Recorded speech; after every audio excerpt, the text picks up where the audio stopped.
Yeah, baby.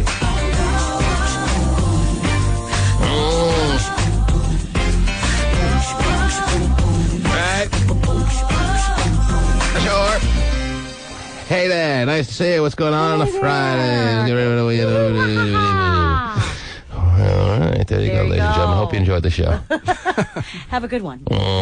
Emerald Downs. That's what's tonight. going on. Yeah. So, in other words, you're going to be there or what? Well, yeah. Okay. Well, I'm going to try. She's going to try. She's going to come in Monday. I tried. I failed. What can I do? Out of the car, just couldn't swing it. I made it a block away.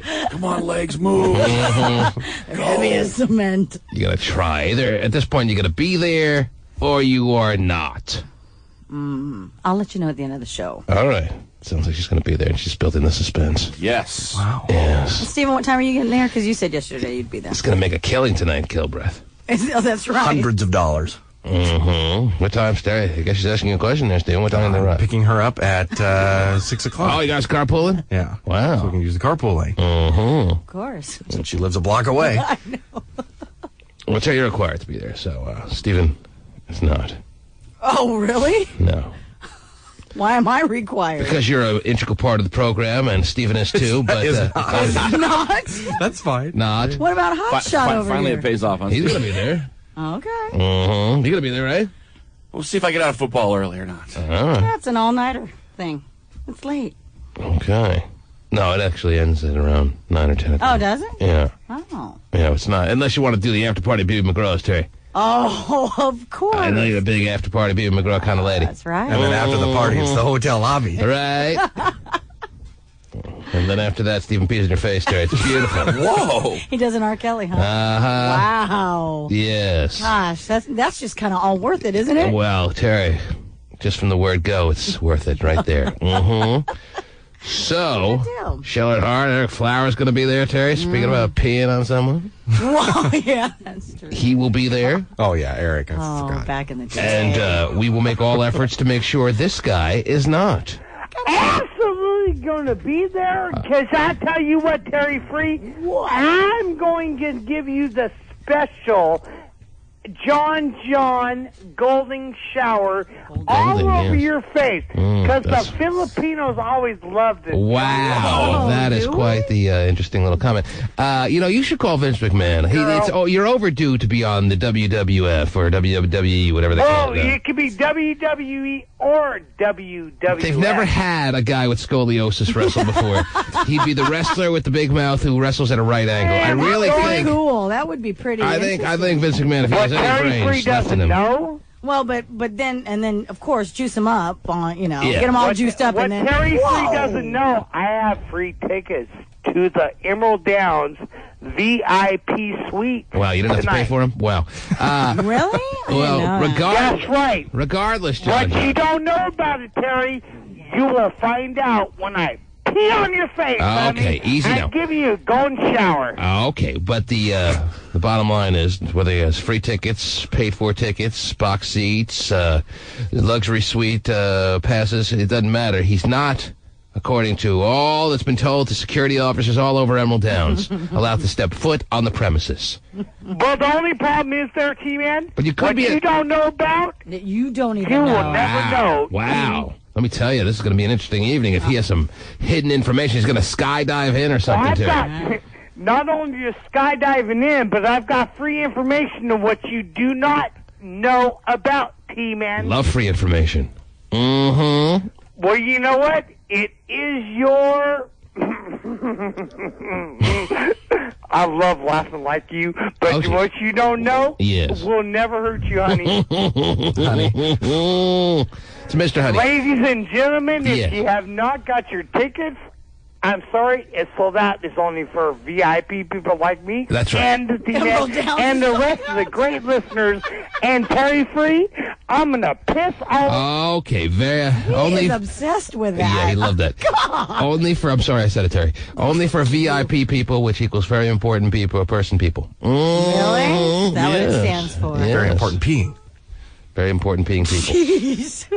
Maybe that's why I threw in the double. Oh, okay. And so, but it was interesting that he said Emerald Downs is all sold out. When I'm it's telling like you. a public place and you just pay to get in. If Vince McMahon has any brains left in his Fine, he head, gets this the is the new generation wrestler right here. Yeah. I Oh, tell you what, if nobody does not want me there, I have two pairs of tickets to give away this morning. Okay, well, you could give them away on your show later this morning, John. We'll all be tuning in for that, all right? Well, I have Pacey. Is Pacey cute? Is he cute? Let me see if he's cute. Oh, Pasty, man. Are you cute? All cute. Mm-hmm. Hey, Pasty. He loves using the radio lingo, I Terry. know he does. Is he cute? Can you, T-Man, can you turn Pacey's mic on? It's on. It's on there. Yes. Good morning. We said good morning at 10 to 5 this morning. I know, I Side by said that to side. you, too, and you weren't telling me the inside information. Why did he call you at 10 to 5? Why did he call you at 5 to 5, whatever it was? What, he popped the Egos in? Had some audio to. Oh, you have some audio? Oh, my God, I can't wait. You laid down John audio this morning? Yeah. Oh, let him down. We have a lot to look forward to, obviously, today, ladies and gentlemen. Oh, it's going to be a landmark day, don't you know? John, you want some coffee or something? Mhm. Before you get out of here. They wake up with the worst breath of the day, too. Oh, boy. Oh, yeah. Now, that's some kill breath for you. Oh, jeez.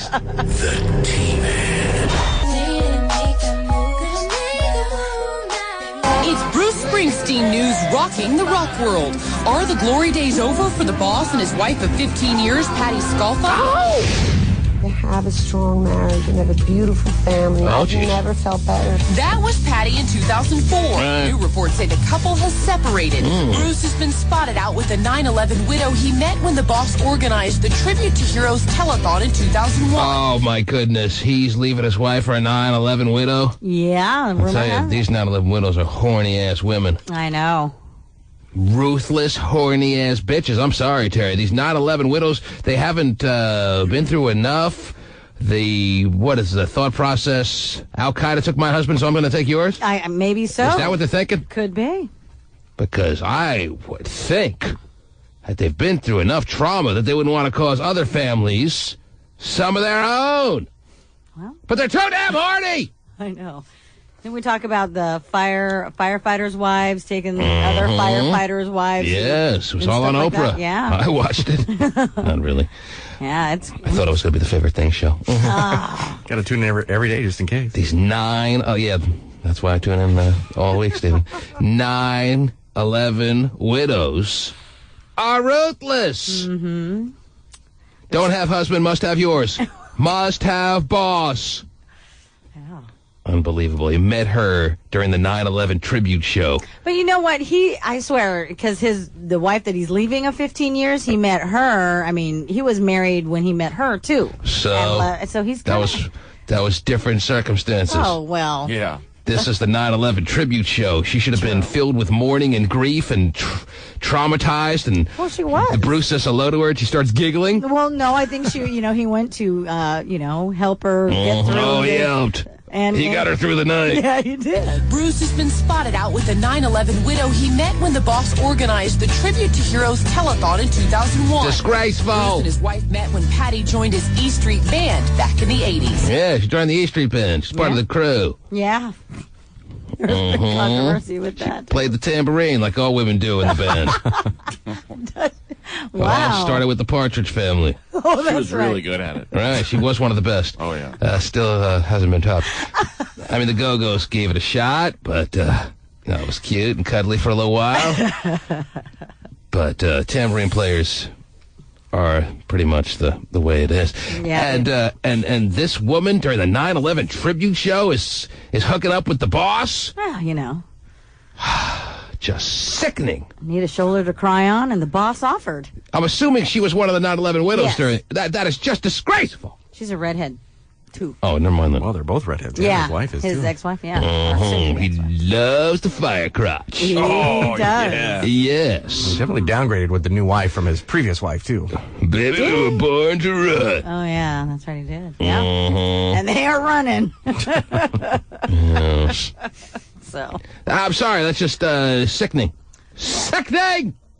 Well, he doesn't have to give in, Who does it? That's He could true, he could he refuse doesn't. her advances. Say, you horny 9/11 woman, you stay back. Oh, jeez. Is that how you do it, Steven? That's how I do it every Say day. refuse all the advances from the listeners out there? Right. Yeah. Uh-huh.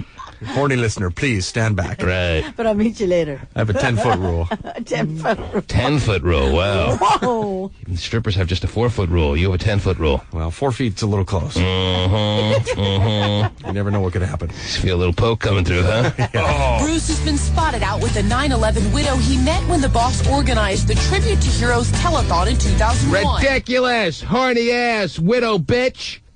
I'm sorry. I don't feel sorry for you at all for what happened. Maybe she was excited when her husband died, for all we know. No. You know, hey, there are a lot of bad marriages out there, and oh my gosh, what happened? He died in the 9/11 tragedy. Ooh, what a stroke of luck for me. Well, you don't want your You never husband know. to You die never know. that way. You never know what people are thinking out there. These cruel-minded folk. I understand. Which way do you want your husband Yeah, to die? geez, I think that would be...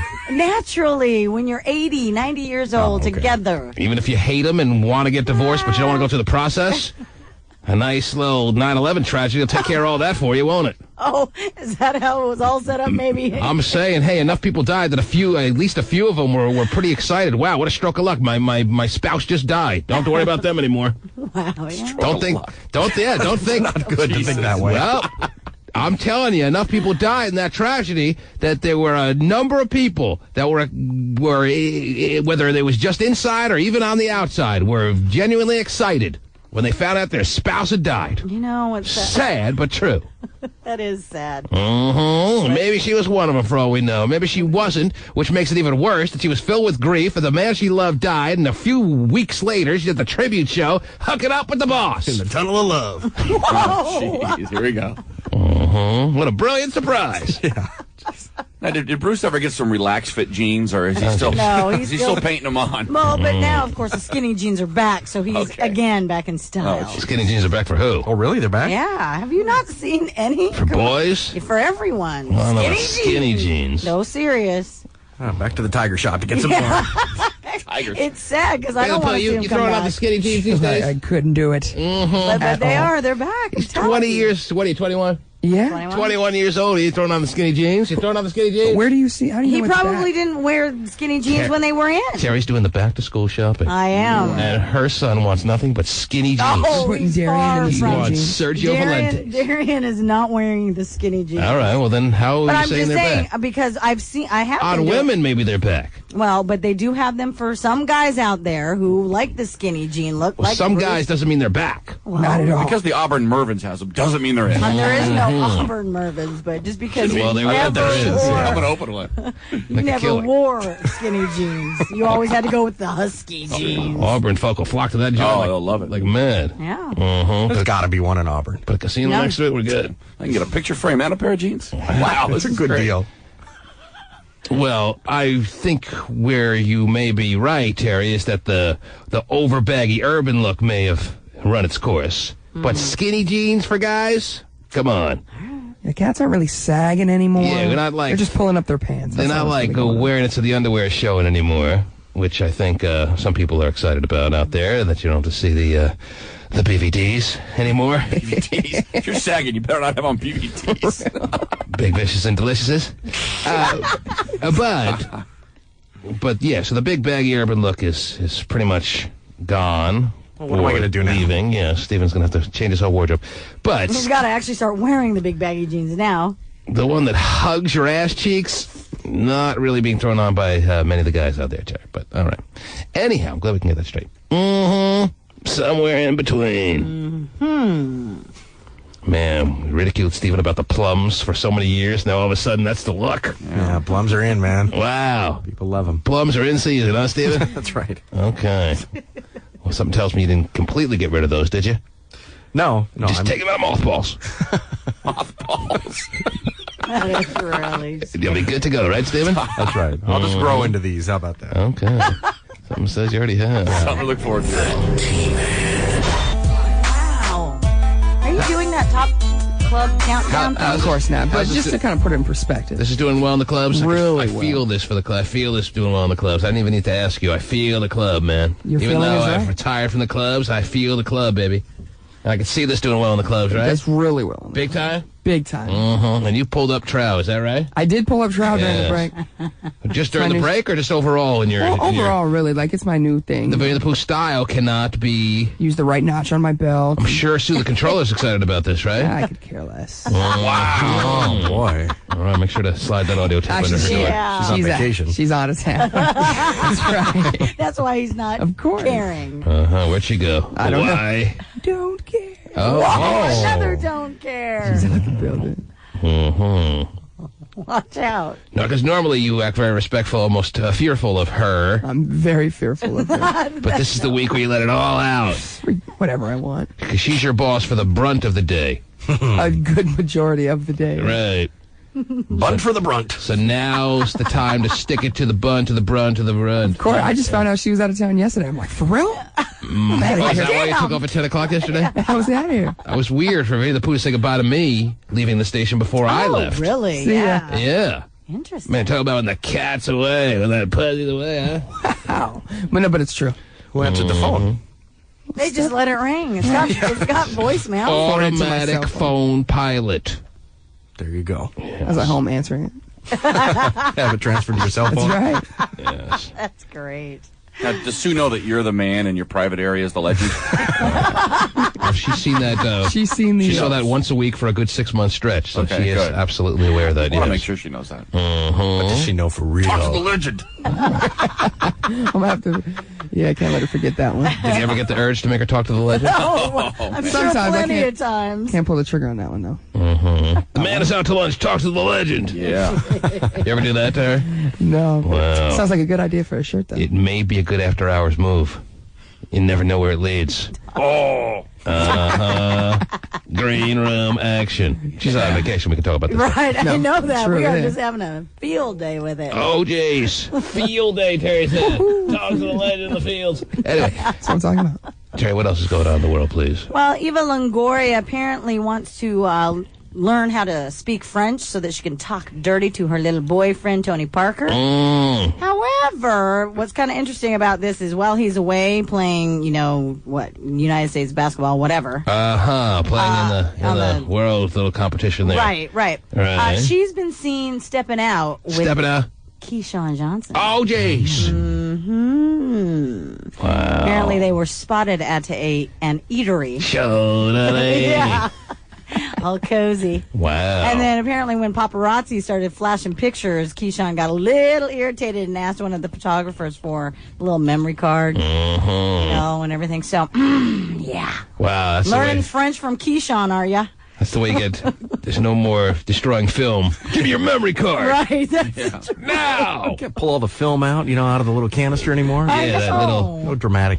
Yeah, the dramatic, agitated move of ripping film out of cameras. Yeah. Long over. I know.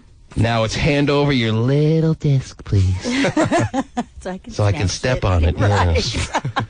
With the heel of my shoe. Wow. See, Longoria loves the athlete brothers. Yes, she does. Now, Yes. apparently, she and Keyshawn have been, hooked up in the past, like last year too, when wherever Tony was. Just give me the damn ball, baby. Yeah. So we'll see how that works there. Okay. I'm sure that's happy news for Tony Parker. Oh well, he's just a young kid, so what difference does it make, right? Yeah, Keyshawn's good. They're Maybe around the same age, him and really the same age. Yeah, around She's like 32 or 33. Yeah. Yeah, she's Well, I mean, old. Keyshawn and Tony Parker are a big difference in age, aren't No, they? but I'm talking about Eva and Keyshawn around the same age. Okay, so she's. Tony Parker's like what, 24? Yeah, he's about 8 years younger than Keyshawn and Ava. That's what I'm saying. Is that he's just a little kid. So. I call her Ava, Steven. You do? Why? Yeah, Why is that? I don't know. I'm trying to think of a reason. That would actually be kind of funny, but I can't think of any. Okay. Anyhow, what else? What else is happening, Terry? Well, Steven Seagal wants everyone He's to hard know. to kill. Well, he is hard to kill. But I call him Ava Seagal, do you? Terry. Okay, Yes. Ava Seagal wants everyone to know that he is the best actor / guitarist Right. on this planet. Wow! No, I can't think of any others, so I would have to say yes, he is. Well, let me give you a few others Oh, because really? he told Guitar World Acoustic Magazine, Oh, my favorite. quote, Kevin Bacon. I have that sent to my house every week, Terry. Yeah, I can imagine. What's the name of the magazine? Guitar World Acoustic Magazine? Kevin Bacon, Keanu Reeves, Russell Crowe, Kevin Costner, they're not even in my universe. Can't find another actor who can play guitar as good as me. It's the truth. So he says he's a better actor/guitarist than Keanu Reeves, Kevin Russell Bacon. Crowe, Kevin Bacon. Kevin Costner. Well, I just know I can say this, there's no doubt that Steven Seagal's acting skills way better than Russell Crowe's and Kevin Bacon and all the others. I just have to see how he plays guitar now to make sure that he's right about this. Well, you know, he's got a new blues album out called Mojo Priest. Because he is an awesome actor. You can't get any better. Top flight. Flawless. He's hard to kill. I think somebody better call 911. I actually picked up the phone and called 911 in the theater there, Terry. Did you? Yes. It's the greatest line of any movie of all time. Oh, yeah. But he's no a Keyshawn, a Johnson. No, that's for sure. Well, that's exciting news. Huh? Yeah. Right. Well, let's pick up his new blues album, Mojo Okay. Priest. He actually Can't wait. tours, too. Yeah, I think he He does was too. here, I thought. It would have been fun to go heckle him or something. Or something. or just stay home, really. Right. That would have been fun, too. That would have been the other thing. I think that's what you guys ended up doing. Yeah. Pretty much staying home. Right. Oh, he's here, but can't make it. About as big a debate as to whether to go see Gallagher this weekend, Terry. Oh, is Gallagher here? Oh! Didn't you see the watermelons being trucked into town, Terry? No, I didn't. Look under your shirt. Steven, Whoa. you gonna put on your favorite rain slicker and go see Gallagher or what? I heard he was here, yeah. You gonna put on a big old smock and go check out the show or no? Probably not, I would Okay. guess, yes. I'm too busy listening to my Mojo Priest CD, so. I don't blame you. That's good stuff. He's surprisingly funnier than just smashing watermelons. Who, Steven Seagal? Yes. Who, Gallagher? Yes. You've seen his show before? I've seen it on TV. He's funnier than you'd think. So are you then seriously debating as to whether to go see him or not? I am not debating. Wow! Meaning it's a done deal, you are going? Meaning I'm not going. He's not going. Well, I mean, you're the guy just 2 seconds ago who said he's funnier than just smashing watermelons, He's right? funnier than you'd think, yeah. So he's endorsing yet not gonna really go all the way. Not even considering going. He wouldn't even consider going. I know. And that's about as ringing an endorsement I've ever heard for Gallagher. I'll end up like blowing a paycheck at the casino and then realize I I see. just spent a paycheck to see Gallagher. Not good. I gotcha. And truly, it wasn't worth it, right? Go home and smash a pumpkin yourself. Well, if things aren't going well at the crap table, just have Gallagher woke up with a sledgehammer and bash the thing to bits. Right. Okay. Heard the ad for it is like, you know, why do they call them apartments when they're all stuck together? So that's his joke. Yeah, maybe I was wrong. They're not apartments. They should be stuck together, man. That is quite the unique observation there, Gallagher, and I'm glad I paid top dollar to hear that crap. Oh, you wouldn't be paying top dollar. That's right. Good point. 3 for ones. Anyway. Oh my gosh. All right. Well, there you go. There's some weekend possibilities for you, ladies and gentlemen. You can't figure out anything else to do. I know. What else, Terry? So Keyshawn Johnson and Eva Longoria are... Yeah, rumor has it. He's attacking the Steiner while Tony Parker's playing a little ball. Yep. Interesting. It is. Interesting. Well, isn't Keyshawn Johnson in camp right now? That's what I thought, too. How could that really Seem right. work out? I know he's not under the drill sergeant eye of Bill Parcells anymore. He's more under the lenient eye of John Fox, Terry, with the Carolina Panthers since that transaction was made in the offseason. But still, you would think that in Carolina Panther camp, it's hard to sneak out for your little night rendezvous with Eva Longoria. I call it Terry. Well, don't they, get some kind of free time to where they can free time. grab a quick bite? Or maybe there's more to do in the area where the Carolina Panthers train than there certainly is in Cheney, I'll tell you that. Yeah. But Cheney, whatever you call it. Genie. But it's not named after Dick? I don't think anything is. Or will be. Yes. Except for guns. Mark, you're excited about Gallagher? Oh, jeez. Oh, man. Martin can't wait. Mark? Hey, I've actually been to see him live. Is that why your voice sounds like this? God, we should hire him as our new voice He man. sledgehammered his voice box. Nah, it's just early morning. Yes. I know the No, feeling. he's actually a lot more risque live than he would be on TV. Wow. Well, he hits 2 watermelons at the same time. Whoa! Stand back. More risque. Comes out in a little nightie. What does that mean? The only word I can think of. So, in other words, you're lined up to see him this weekend. That'd be a no. Wow. Everyone loves to compliment him, but nobody wants to go see him. He's not worth the price of admission, but hey, he's kind of funny. Wow. All right. Well, thanks for the tip. Yeah, no problem. All right, man. What are you going to do this weekend, dude? Nothing. He's got nothing to do. Wow, Nothing you to do. really could go see Gallagher, Yeah, man. Well, that means you must be married, huh? I'm married. Yeah. Yeah. I'm married with kids. Uh-huh. Wow, we are on the same page. We're both going to say the same thing. All right, so how long have you been married? 10 years. Wow. Oh, good job. Been a happy 10 years or kind of Oh, so-so sure. or what? For sure. I got the best wife in the world. Really? Yep. Wow, how'd you do that? I really don't know. Mm-hmm. What makes her the best wife in the world? She's good to me. Oh, wow, that's always a bonus, yeah. Yeah. How is she good to you? Oh, she takes care of me really well. How does she Makes do my that? lunch every day. Really? My my dinner gosh. every night. Mm-hmm. And she loves doing it. She And takes care of the wow. She takes care of the kids, makes you lunch and dinner every day. And she loves doing it, he said. Mm-hmm. kids. She considers cleaning the house, taking care of the kids, taking care of me, her job. So Wow. Do you have her number? No, she never gave him that. no, Taken. she's one of a kind. Uh-huh. Oh, yeah. And what do you do in return to make her feel like she's got the best husband in the world? Anything or nothing?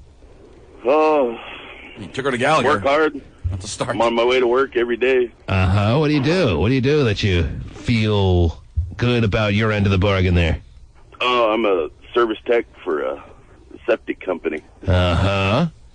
We do all kinds of And stuff. she's Great proud of her hard-working man who brings home the paycheck week Oh, after definitely. week? Uh-huh. Definitely. Service tech. Yes. And what about the sexual aspect of your marriage? How's that working out? Oh, Like a Gallagher concert every night, huh? yeah. He serves it No, up it's just fine. It's just good. Just good. Couldn't ask for any more, really. Really? After Oh, a day yeah. of pumping out the crap. Yeah. I know. Bumping Hey, up. Bob, Grandpa's full. Bring the Come truck home, around. shower off. You do Well, shower shower off, before? good Oh, to I go. see, yes. Oh, it's a good start. How often you married lovebirds do it? Well, after 10 years, And how you know, many kids? it's slowed down a little bit, but you know, hey, it's at least a couple times a week. She's still pretty wild or what? She's still scratching up your back at all? She's still Oh, sometimes. she's still riding you like a bandit on the way out of town or what? Whoa. Every once in a while, it depends. Does she still Get like rid of the kids and Mm-hmm. good to go. She good on top or what? Your wife? Thinking that it's necessary. What's her thing? Yeah, what's her thing? Well, I'll get to that. Okay. It's not her thing. It's her specialty, by the way. Specialty, yeah. Yeah. Damn, Stephen, get it right. I'm asking a question before. I'm waiting for an answer. Is your wife good on top or what? She is. She Really? is actually really good. Yeah. What's her specialty? Sounds good. What's her number one top talent as far as sexual abilities that she has thrown out towards you for 10 solid years and then some? Well, let me think. What is her specialty? If you have to think, then Well, she has very many talents. I'm just trying to think of what her specialty would be. well, one certainly must stand out. I mean, that Well, one does. I don't know if I can really talk about it. well, on try the radio. to keep it as family oriented as possible, so all the Okay. little kids can enjoy it too. Go ahead. Okay. What's her specialty? Well, there's. She likes to make a little circle around my ass. Go ahead. So that's family friendly right there? Yeah. I have a quick question, though, before he answers the specialty thing. Could have said anus, Stephen. The Yes. specialty thing is do you define it by where it like makes your toes curl and it's just Terry, like your end all, or whatever what? just makes you go, wow, that was Okay. unreal. All right, whatever Every makes time. Not every time, because eventually you're going to get immune to it, even though it's a specialty. But you, at one point, identified that, wow, this woman has got this down to such a degree that Right. I am shocked. But really you don't, I mean, so that the whole wow aspect of the specialty doesn't get old, they don't throw the specialty out every time, Well, right? that would be up to the person whose specialty it is to decide how often to distribute the specialty, Terry. Ah, The gotcha. grilled cheese is perfectly toasted on both sides. Wow. But nonetheless, all right, fine. If that makes it clearer for you as far as what a specialty is, then yes. Okay. Shanty has a specialty today, and so does his wife. Now, what's your wife's specialty? Go ahead. Well, there's a certain position. we'll just say doggy style. Oh, jeez. All right, why not? Thanks for the code. Right. We'll have to break that one later. Yes, go ahead. What else do you say? I don't, we can do it just normally, but every once in a while, I'll stop and she does something. I'm not quite sure how or what she does. But during the act of doing it doggy style, she'll throw in some kind of little something that makes for an eye-opening moment for you. Exactly. Aha! A hip movement of some kind? Oh, jeez. Yeah, as well as other places. Mm-hmm. As well as other places. What? Okay. All right. Does it involve her does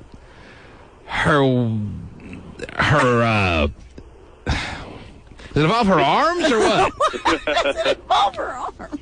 I mean, is it a backing hand and arm thing or what? Oh, it's backing up. Ah, I see. It involves the bag of nuts. She can. Is it bag of nuts? What? I'm not sure what he's saying now. It involves what? It involves the wizard sleeve. Wow, it involves her vagina. Yeah. Right. Okay, so she can move it. I don't know. Yeah, okay. I don't know. So he doesn't know how to. So you can stop it. She does all the work, even though you're doing it doggy style. Is that what you're saying? Exactly. I see. Well, I don't do that. Anyway, but it's really good when she does that for you. That's her specialty. In your mind. Yeah. Oh, okay, great. Thanks for the call. All right. Bye. Wow. Tell your Wi-Fi. Mm-hmm. Give her our best. Even though our best is not good enough. Wow.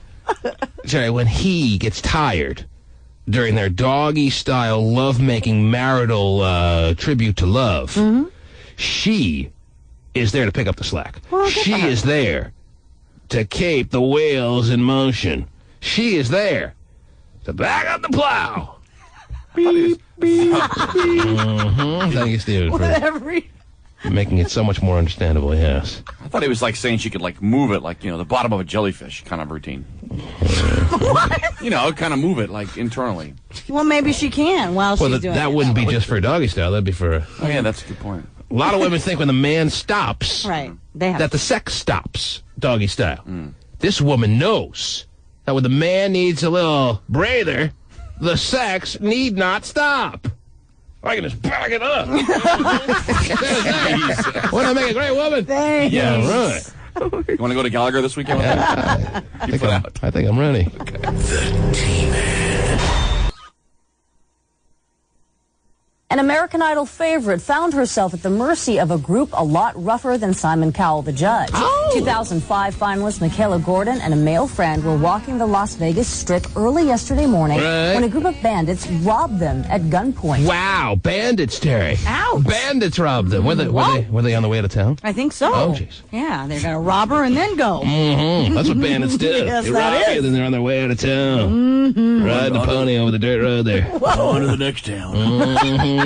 That's what bandits do. That's what we are. That's what we chose in life. When a group of bandits robbed them at gunpoint. The 18-year-old's mom says Michaela was roughed up for looking at the gunman, but not badly hurt.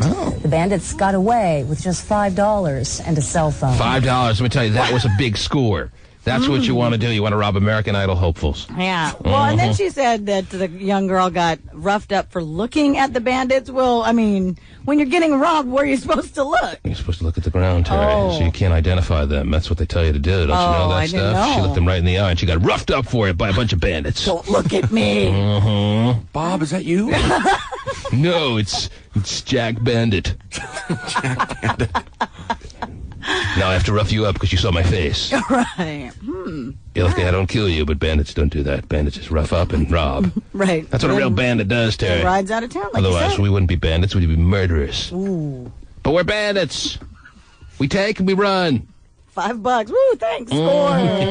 Now I can get a frosty beverage. Thank you. $5. But I can't leave a tip because I have nothing left over. $5. Now let's take it to the Let me tell you, these bandits really know where to go for a score. $5. I have $5 on me. She's lucky they weren't thieves or, carrying type thieves, Terry, because some normal new millennium robber going to come up to you and only gets $5. Right. He's got anything on him that's sharp. You're done. Right. $5. This is what you get for that. Lucky it was bandits. Oh. Pretty risky robbing someone in Vegas. I mean, there's a lot of people with less than $5 in their pockets walking out of the casino. Either going to hit it big or get nothing. Maybe that's their idea of gambling. Okay. You see in the paper this morning, Terry? Mm-hmm. You know what I'm talking about? No, I said what? Yeah, it's a pretty general statement. Yeah. Oh, okay. I thought it was a confirmation. No. You see in the paper this morning, Terry? Yes. I thought this was what you were saying. Never mind. No. Anyhow. Let me guess. You're right. Go ahead, Steven. Words. Newsprint. Is that what it's called? Well, I don't bring things up to you all the time, Terry. No, I know As a matter of fact, it's a little bit awkward when I have to tell you about a story that's come to my mind. I'm usually more the reactor to the stories you give me, but I couldn't help. Okay. But notice, in the sports section, because that, like most men, is the first section I pick up, Terry. I know. And why are you rolling your eyes? Because it's so true. I mean, it's like clockwork for all you guys. As soon as I sit down, I pull out the papers and I give Hot Shot one section of sports, and you get the other section of sports from the other paper. And it's like, and that's the way it is, I'm sure. And it's like, so what's going on today? Doesn't your husband reach for the sports section first, or no? What does he reach for? Oh, these right here. He reaches for his wife's enormous breasts? Yes, I'm a lucky one. What does he reach for? Does he, well, no, yeah, I mean, everyone has their section of the paper. Most guys, it's the sports section. Or the funnies. No, he falls into the. Let's see what Blondie's up to today. Beetle Bailey's a riot. Read the funnies. No, and go for a game of catch as well. Yes, it is the sports section, of course. Okay, but it's just. I mean, it's around me all the time. Can you guys reach for something different? Oh, I'll reach for something different today. I'll reach around. Here in the sports section, they have these sports writers for the PI listing their top 10 all-time favorite football movies. Oh, okay. Now, the first thing I thought of is, man, I can't even think of 10 football movies that I've ever seen in my life. Okay. But then I look at some of the ones they listed here, and their gauge of football movies of all time is so weak, so lame, so overwhelmingly just geeky, Terry. It's sad. I don't even know who these sports writers are, to be honest, and I read the sports section every day. But you see this, and the reasoning for all this is there's interesting, I guess, football movie coming out this weekend. Invincible. That they're saying, yes, it's called Invincible. They're saying, wasn't there a movie with Samuel L. Jackson called Invincible not too long ago with M. Night Shyamalan? No, you're thinking it's close to that. What is it called? Unbreakable. Unbreakable. Okay, never mind then. Anyhow, sorry to get sidetracked. They are thinking that Invincible is going to be looked at in the course of time as one of the best football movies of all time. Not that there are many. Right. But there are enough, I guess, after looking at these lists, that it's clearly simple to rank the top 10 all-time football movies. And I'll tell this, whoever Ted Miller is, I've probably read his column a million times and never even noticed his name. Right. All right? Maybe not. Maybe he's new. I don't know. But I'll tell you what I do know. And that is that Jerry Maguire is not the greatest football movie of all time. Is that what you said? It's not even a football movie. Just happens to have a little football theme to it. It's a chick flick, and that's that. Yeah, because you had me at hello. Mm-hmm. That's what he put as his favorite all time? Football movie of all time. Really? His number one football movie is Jerry Maguire. So what did he... These guys, and two guys put that, by the way. Not only did Ted Miller put that, but they polled 5 different people. I guess who are writers with the PI. Yeah, so this guy is the copy desk chief.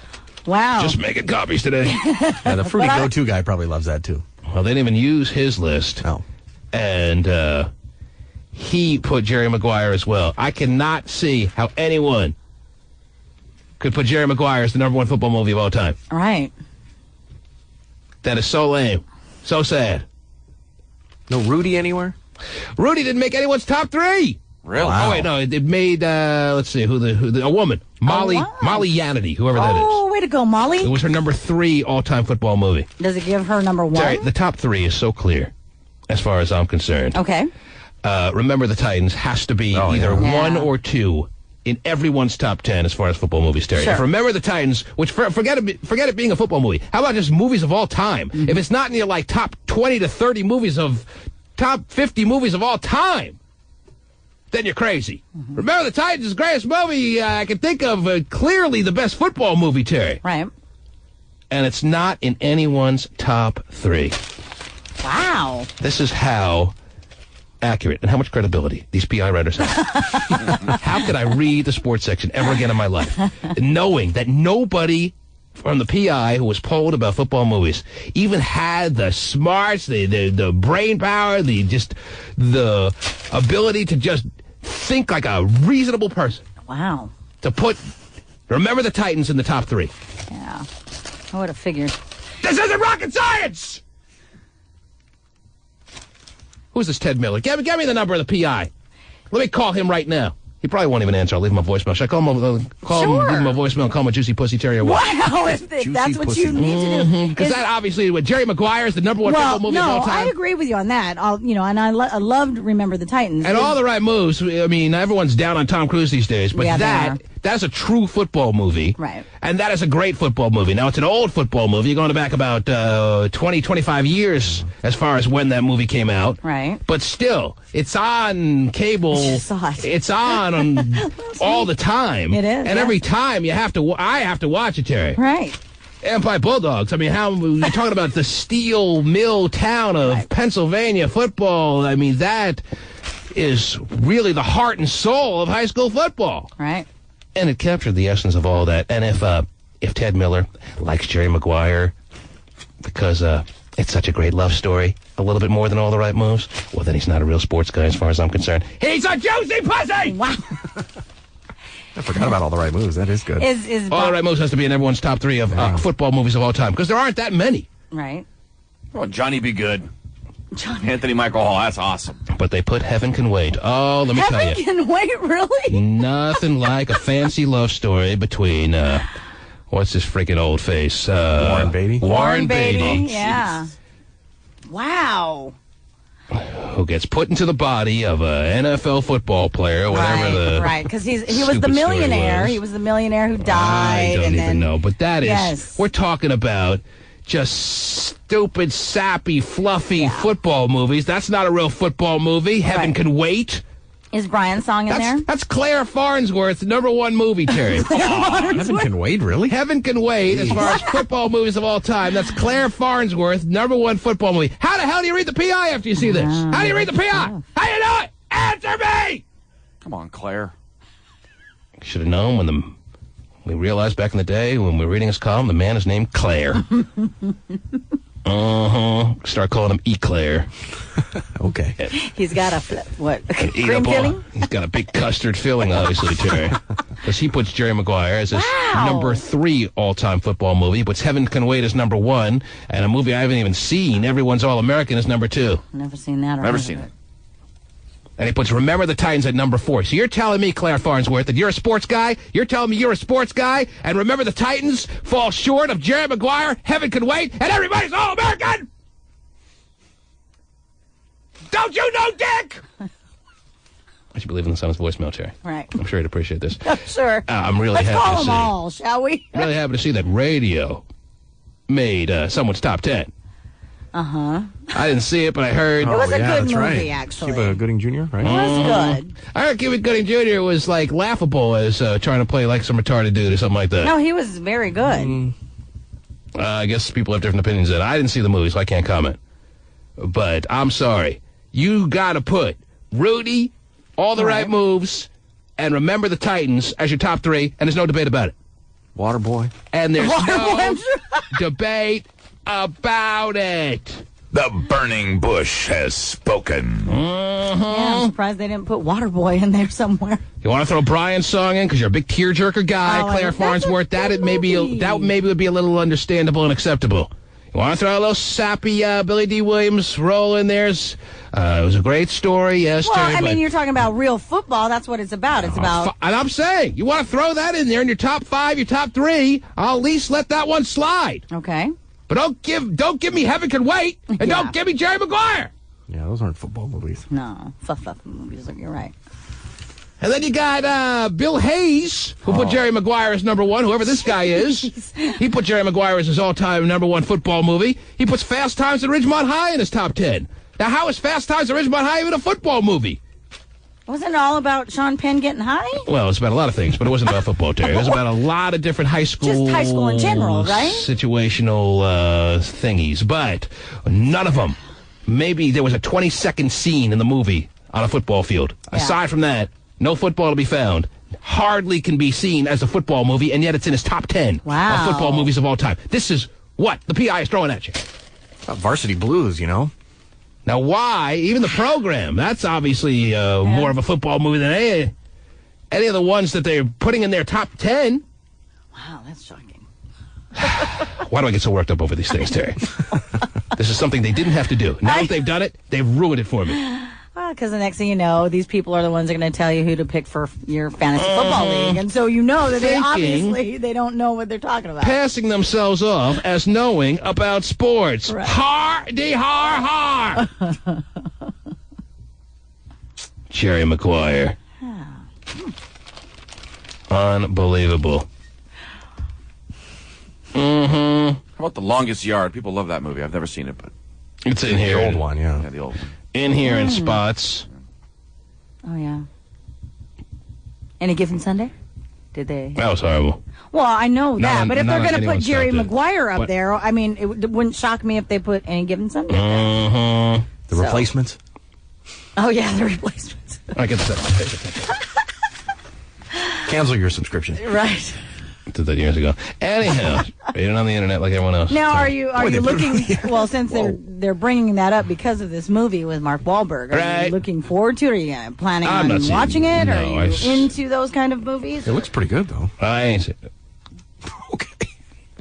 I mean, to this guy, because they always say it's based on a true story. They didn't factor this movie in as part of the potential top 10, but their top 10 is so out of whack that who even cares what they put, Terry? Obviously, I care too much! One guy put Hoosier just because he didn't know. Mm-hmm. Might as well. That's how off they were in their top 10. Oh, yeah. Please. Friday Night Lights. There's a nice, solid football movie. Maybe you want to throw that in your top 5. I'll say fine. Mm-hmm. But don't give me Jerry Maguire. Don't give me Heaven Can Wait, please. Fast Times. Jeez. Fast Times at Ridgemont High? Come on. Judge Reinhold, the big football star now?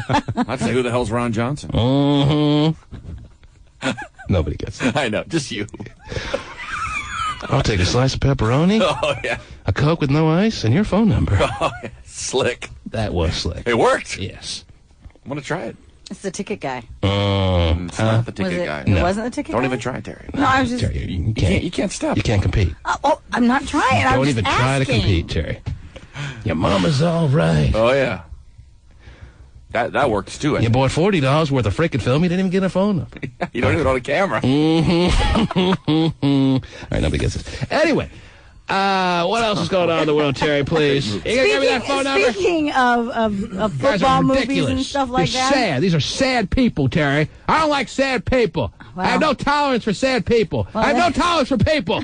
I was going to say. The burning bush has spoken. Don't fuck with the burning bush. Exactly. There's a lot of sad people in this world. I know your boy John Clayton hates Jerry Maguire. How the hell can they allow people to be reading their top 10s as far as football movies are concerned today and then be walking around town, Terry? Well, how can they go to the bank today and not expect to be pelted with stuff?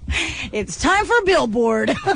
Not to mention how they can expect people to read their columns in the sports section anymore with any ounce of credibility that they give them. How can they allow this top 10 to be printed? Do they have no clue whatsoever? Well, obviously I should be leaving this all on the voicemail. No, you should. I'll call them all juicy pussies, Terry. Because how do you put Jerry Maguire as your number 1 football movie of all time, Terry? How does that happen? I don't know. Somebody answer me. They've probably never seen 10 football movies, and they just ask their wives. Okay, I'm under deadline here. Just name 10 movies. Oh, Jerry Maguire is such a good football movie. Jerry Maguire. How do you spell that? Okay, Maybe they're trying to expand their readership to women or something like that. I don't know. Well, I mean, as a woman, I wouldn't even. I mean, mine was Brian's song. I loved them. I mean, you live Billy D. Williams back in the day, Terry. He did it for you. Yeah, he did. And I understand that. And well, I mean, if you're talking about a real football movie, these are sports writers. Yeah. I mean, your top 10, fine. You want to give everyone a nice little laugh. That's fine. We'll listen to your top 10 football movies. But these are the sports writers of our community? It's very embarrassing, no doubt. Man, I hope this little list doesn't go national. We'll be the laughing stock of the country. that the sports writers of Seattle put Jerry Maguire in Heaven Can Wait as the #1 football movie of all time. Wow. Embarrassing. I'm embarrassed for the whole city. Should have been across the board. #1 should have been Remember the Titans. All right? Mm-hmm, gotcha. And I'd be willing to live with any of the other following as your #1s. All the Right Moves, Friday Night Lights. So actual football movies. Even Brian's song that you bring up, Terry. Yeah. Even Brian's song. If someone put that as their #1, I'm not screaming about it. Right. Rudy. Rudy, absolutely. Yeah. Rudy is absolutely a clear, acceptable #1 choice of an all-time football movie. But anything else, unless you want to throw something else out that I'm forgetting, anything else is unacceptable. And Jerry Maguire in Heaven Can Wait, not only unacceptable, but an embarrassment to all the people who live in this area.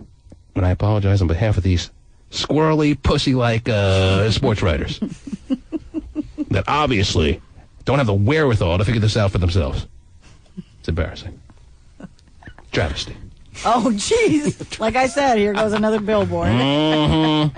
I just wish football season would actually start so we can stop reading stuff like this in the sports section. Unbelievable. Getting a little bored here, it sounds like. I know, really.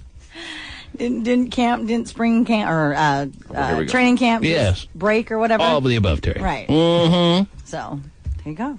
The Seahawks are coming around. Mm-hmm. Everyone panicking after the first game of the exhibition/preseason schedule. Please. The Seahawks will be hosting the NFC Championship game again this year. The only question is, who will be the opponent? The Redskins? The Panthers? Or perhaps, if T.O. has a monster year, which doesn't look likely, Terry, your Dallas Cowboys. Pick one of the three. In all likelihood, a rematch of last year's game between the Panthers and the Seahawks to decide who goes to Miami. Because I'll know one thing for sure. I'll be in Miami, and Claire Farnsworth and Ted Miller better not be anywhere near me. They're in a room together. Mm-hmm. You had me at hello.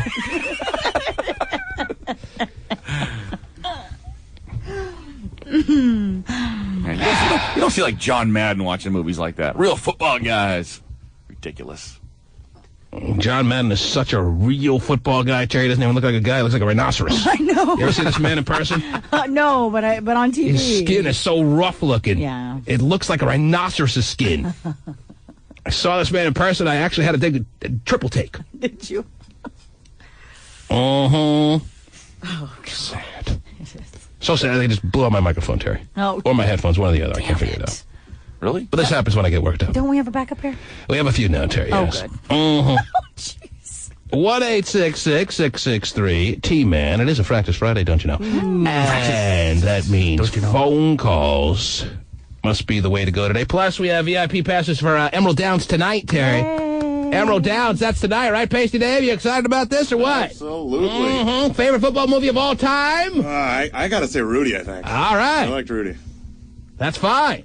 Whatever you guys said, I like that one. Mm-hmm. And Lou?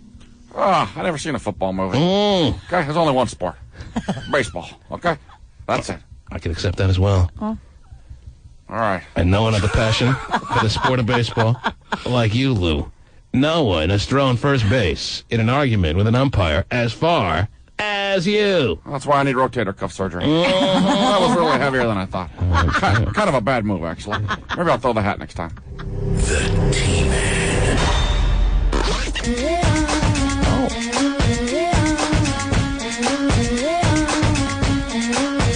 Wildcats. Wildcats? Really? Wildcats, Goldie Hawn? Wildcats. Yes. You know, he's a football coach, man.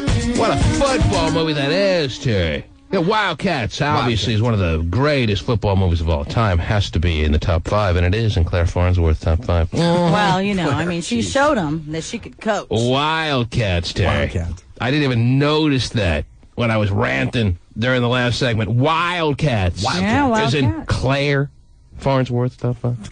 of all-time great football movies. Mm-hmm. And don't get me wrong, Jerry Maguire, fine. It's a decent movie. It's very enjoyable, I'm sure, and for the whole family. But don't you be calling it like top football movie of all time. Right. All right, a whole different innuendo, a whole different criteria when you're talking about the top 10 football movies. Sure. All right? Whole different thought process has to be used. Mm-hmm. Especially by sports writers, you would hope. Just very saddening. What else is going on, please, Terry? Or I could talk about this all morning, believe it or not. How about this? Get me off the subject. Okay. Nearly 30% of men aren't paying attention when they drive, apparently, because they're looking at beautiful scenery. Beautiful scenery, yes. I'm trying to get that beautiful scenery to pull on over. There's some beautiful scenery down south, too, baby. Check it out. Mm-hmm. The research was done by an insurance company called Privilege Insurance over in Europe, but they said that's what happens. Men are distracted by beautiful scenery when they drive. And obviously, your interpretation of beautiful scenery is the same as this article's. Am I reading you right, Terry? Beautiful scenery is not a nice, long, flowing tree or a weeping willow, right? Or Mount Rainier. Or Mount Rainier. Down I-5. Men are not distracted by these things when they drive. Beautiful scenery would be the hot-ass MILF in the Jag, right? Sure. Who looks really horny. They're trying to get to pull over because she's sick and tired of having sex with her husband, right? What exactly I is love that those. look? I'll definitely make you sick and tired of having it with me after like a week. All you have to do is get your wife a Jag and she's beautiful there. Oh, yeah. I'm sure she is anyway. Oh. So that's what they're implying beautiful scenery is, right or wrong? Well, no. They're actually saying beautiful scenery, Whatever. like Mount Rainier. Give me a break. And Men are not distracted. Fine. You notice Mount Rainier the first couple of months you're living in town, and then all of a sudden you get a little immune to it. Well, on a beautiful sunny day when the Fine. Okay. I'm just... Mount Rainier certainly, yes, is never underappreciated, but it's not making you get into car accidents. All right. Mount Rainier up there giggling, yeah, make more men get into accidents. Because I have a beautiful mountain. No woman can compete with these. People in Detroit must be the safest drivers then. Nothing to look at. I know. Mm-hmm. The graffiti on the rundown grocery store is real pretty. Yes. All the colors they use there. 1-866-663-T-Man, and Bill is waiting to talk. Good morning, Bill. It's a travesty, T-Man. I know why you're so upset about this, because the sports writers don't know what they're talking about. They're throwing these chick flicks into the football It's just media sad, there. and it's really disheartening to know that we have some big juicy pussies, Terry. As, juicy pussies. Thank you, Stephen. As sports writers doing the sports writing in all the publications you have offered in our city. Mm-hmm. This just makes it as clear as it's ever been, Terry, that we are underwhelmed with true sports writers in this town, Terry, as sports fans. Now, I know you're not necessarily a hardcore sports fan, so maybe this doesn't matter as much to you, Terry. Well, for someone, actually, you would think just the opposite, because someone who is not as huge of a sports fan and doesn't really get into all the intricacies of the sports, it's kind of interesting. You would kind of go with what the sports writers say. I you believe in feel them. violated to know that I have read these men's columns for some time, Terry, and never really put the dots completely together. I sensed it, but I didn't know for sure until I opened the paper and see that Claire Farnsworth, #1 football movie of all time, is Heaven Can Wait. J-Man. They got Jerry Maguire. Yeah. Yes. J-Man, I got one thing to say before I cut out. Yes, sir. Hey, Terry Free is the reason guys get into sports, for that little extra candy there. I'm glad you got that in, sir. Yeah. It was very important. Maybe you can call back and explain it to me. That extra candy. Yeah, okay. I didn't know that. Kyle. Good morning. Good morning. How are you, Kyle? I'm all right. What do you got? I am an avid football fan, a season ticket holder for the Seahawks, and I wanted to call in and let you know that The Program is the best football movie ever. Program's a reasonable pick. I'm not going to say by any means it's in my top 3, but I'm not going to fight with you when you say the program is your number one. I'm not gonna say that you're off on that. I'm going to say you're entitled to that pick. But absolutely, are you not entitled to Jerry Maguire or Heaven Can Wait being a number one football movie pick, Terry? That is off limits as far as a selection, especially by someone who calls himself a sports writer. Right. I concur with you there, T-Man. It is a good sports movie, but not a good football movie. It's not even a good sports movie. It's a good romantic movie. Love story, if right? you're into going out to the theaters and seeing a lovely, romantic, happy ending kind of movie, you had me at hello. Oh, it has a happy ending? I was going to watch it. Ruined it all for you. Jeez. You want a nice, light-hearted, romantic comedy? Then Jerry Maguire is for you. But have no illusions. Just because they duped some guys into thinking this was a sports movie, it didn't take me long in the theaters to realize that I was sitting at a chick flick romantic comedy, and that's fine. I have a time and place for that, Terry. Mm-hmm. I just took out my sensitive side midway through the movie. Threw it away.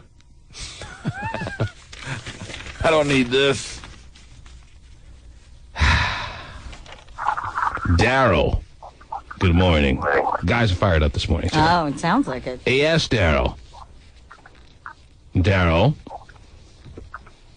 Oh, Daryl. Yeah, hello? Yes, Daryl. Go ahead. Yeah, you know, I'm from Florida, you know what I'm saying, diehard football fan, play high school football. Mm-hmm. And, you know, if those sports writers would have said that down there, you know what I'm saying, we would have organized a lynch mob for me. Wow. Okay. Florida people are even more extreme than perhaps I am, Terry, because I have not called out for the lynch mob yet. No.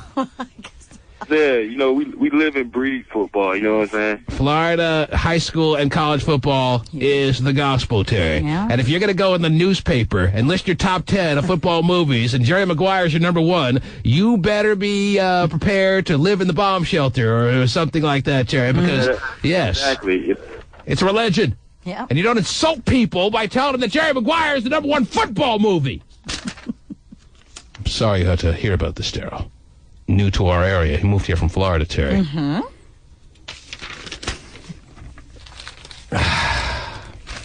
And he has to read Eclair Farnsworth Those are good. with the gooey center. I know they are. Putting stuff in the paper like this. I apologize on behalf of the city. Let's demand an apology from each one of those people. Dion. Yo. Yes. Hey, man.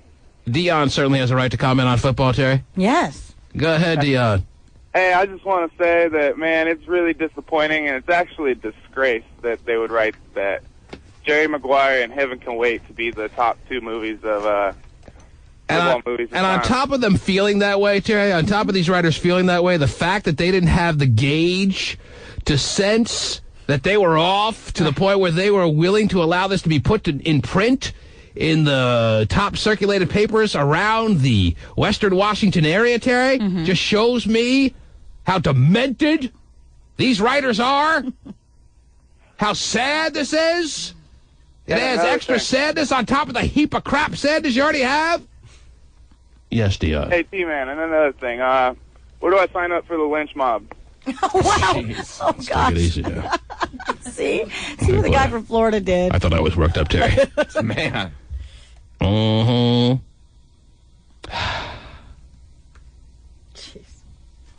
Dennis, good morning. Dennis, are you there? Yeah. Yes, Dennis. Go ahead, Dennis. Okay, I got something for you from the 1980s, an old football movie. Oh, jeez. Go ahead, Dennis. Okay, have you ever heard of Rocky Blyer? Pittsburgh Steeler fullback. Absolutely, yes, of course. There was a Rocky Blyer story, yes. Oh, exactly. But that wasn't a real movie. It was a TV movie, and Dan Tanner, Robert Urich was Rocky Blyer. Really? I love Dan Tanner. Come on now, that was a documentary Rest in about a peace. guy that I crippled and understand. made his way all the way back. It's a nice, heartening football story, no doubt about it, but it's hard to qualify that as a football movie if it was never on the big screen, and Dan Tanner is your number one top billing type star in the movie. Tanner. Of all the things he's done, he's Dan Tana. He's always Dan Tana. Now, I'm not knocking the story of Rocky Bleier, but I'm just saying I'm not sure it qualifies as a football movie because it was never on the big screen. I saw the movie on TV. Watched it from the beginning to the end. I think it was a 2-part TV movie. Really? Mm-hmm. With Dan Tana. So you know... I'm showing my age now. I'm an old vet, and I'm just sticking up for an old vet by himself. Yes. And being crippled from the war and then making a comeback like he did. Yes. It's a great story. Absolutely. But you had to be a little bit rubbed the wrong way. The Dan Tana, who was also seen at the same time while this movie was being played over on ABC, riding the car around Vegas, catching the bad guys. You had to be a little bit bothered by that, right or wrong? Oh, that's true. Okay. Well, the same thing can be said about the top 2 picks that those idiots from PI put in. Yes. Man, glad we people agree on, are upset. Glad we agree on that, sir. Thank you for your contribution this morning. All right. Take care. God. Putting some innocent little thing in there and firing everybody out. Oh, look at what you're doing. I watched that movie with my dad, Terry. Did you? Jerry and I was about 9 years old when that movie came out. Nice bonding moment? Something like that. Steve, what year did the Rocky Bleier movie come out? I'll tell you exactly how old I was. What was the name of it? The Rocky Bleier story. Oh, well, yeah, I don't. It's really hard to break see it. down. Well, I don't see it on here. So or something like that. It's probably on IMDb.com. Look under Robert Urick's. Well, I am looking under that. Is he still alive or did he die? No, He died. Yeah. Oh, okay, that's what I thought. Yeah. Died in 2002. Oh. And my dad's all loving the movie, and I'm like, Dad, that's Dan Tana. How do you take this seriously? Right. Oh, Fighting Back was the name of it. Oh, all right. Oh. And what year did it come out? 1980. Okay, there you go. With Bonnie Badilla. Right in the heyday of Dan Tana. All right. And his wacky little assistant Benzer. What a great show. They had a hard-nosed negotiation to get him to star as Rocky Bleier, I'm sure. Yeah, right. We got Dan Tana. Yes. We're in. The T-Man.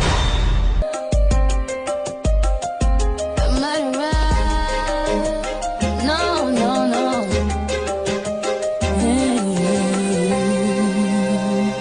A huge warning tonight that your laptop battery could be too hot to handle. Oh, Apple is recalling nearly 2 million laptop batteries built by Sony. They could overheat and catch fire. So far, there are only 9 reports of this happening. Right. 2 people have been burned, but not seriously. Oh, geez. It is recommended that you take the battery off your notebook if you have one of the following notebooks. Oh, yeah. The 12-inch iBook G4. Oh, that's mine, baby. Whoa, really? Don't pretend like you don't know, Terry. Oh, damn it. The 12-inch iBook G4 or PowerBook G4s, both the 12-inch and the 5-inch. Oh, hey. Depends on what light you're looking at it in. On a good day, right? Hopefully no light. Jeez. They make a 5-inch? Is there really that much of a difference between the 5-inch and the 12-inch, Jerry? Well, sure. Okay, well. I mean, not that I know about the 12-inch. Uh-huh. But you know a lot about the 5-inch? I'm not saying You that know a lot either, about but I'm saying, you know, The 2-inch obviously notebook? there is. There's 7 inches difference. Nice. Well, Terry did the math right on the fly, ladies and gentlemen. And she's fully aware of the ins and outs of the 2-inch Trapper Keeper there. Wouldn't you know the difference? Trapper Keeper. Between you know? Well, one has a bigger screen than the other. Sure. Probably. Oh, just what are we talking about? Anyway, Apple's recalling a lot of their computers. Yeah, for the battery. Dell recalled a lot of their computers Same last problem. week. The last man standing in the computer world, HP has recalled none of their computers. Yeah. And their stock has been soaring ever since they ousted their female CEO, Terry. Not that I want to highlight that for any reason. Okay. I'm all for the female CEO, Terry. As I've told you many times, given a task that I have to delegate, I'm giving it to the woman over the man, Terry. One of the more capable creatures than men. However, it's kind of interesting to note that this female CEO that was filled with this real drill sergeant type tactic when she was with HP, the stock sunk like something that sinks. Yeah, something that sinks. Not really able to think of anything that sinks right off the cuff for some reason. However, since she left and handed the reins over to the man now in charge, Terry, yes, the stock on a meteoric rise. And no computers overheating and needing to be recalled. They're really going to miss the snacks that she used to make for the board meetings. Yes, well. Oh, God. I'm doing snacks again. Where are they going to find quality Danish again? Who knows? Anyway, Terry, what else is going on in the world, please? Well, I have 6 online dating tips for women over 40 for you. What is this now? 6 online dating tips for women over 40. That's your story here? It's like an article you're going to share with us? 6 online dating tips for women over 40. Yes. You really think we have that many? Well, we do have a lot of women of all ages listening. There's no doubt about that. The ratings would spell that out. However, do you really feel we need to cater to those women? Yes, absolutely. All right, let me give you the one overall dating tip for women that are thinking about starting the online dating world. Here's the one tip that comes to my mind. Pack it in! Wow! Forget about it! But then Don't bother! You have those other women saying, no, T-Man, I'm not going to. Do yourself a favor. I'm sparing you heaps of embarrassment. Heaps? For our over 40 Australian women out there. Yeah, heaps of embarrassment. Well. 6 online dating tips for women over 40? Yes, sir. Don't get started till you lose at least 40 pounds.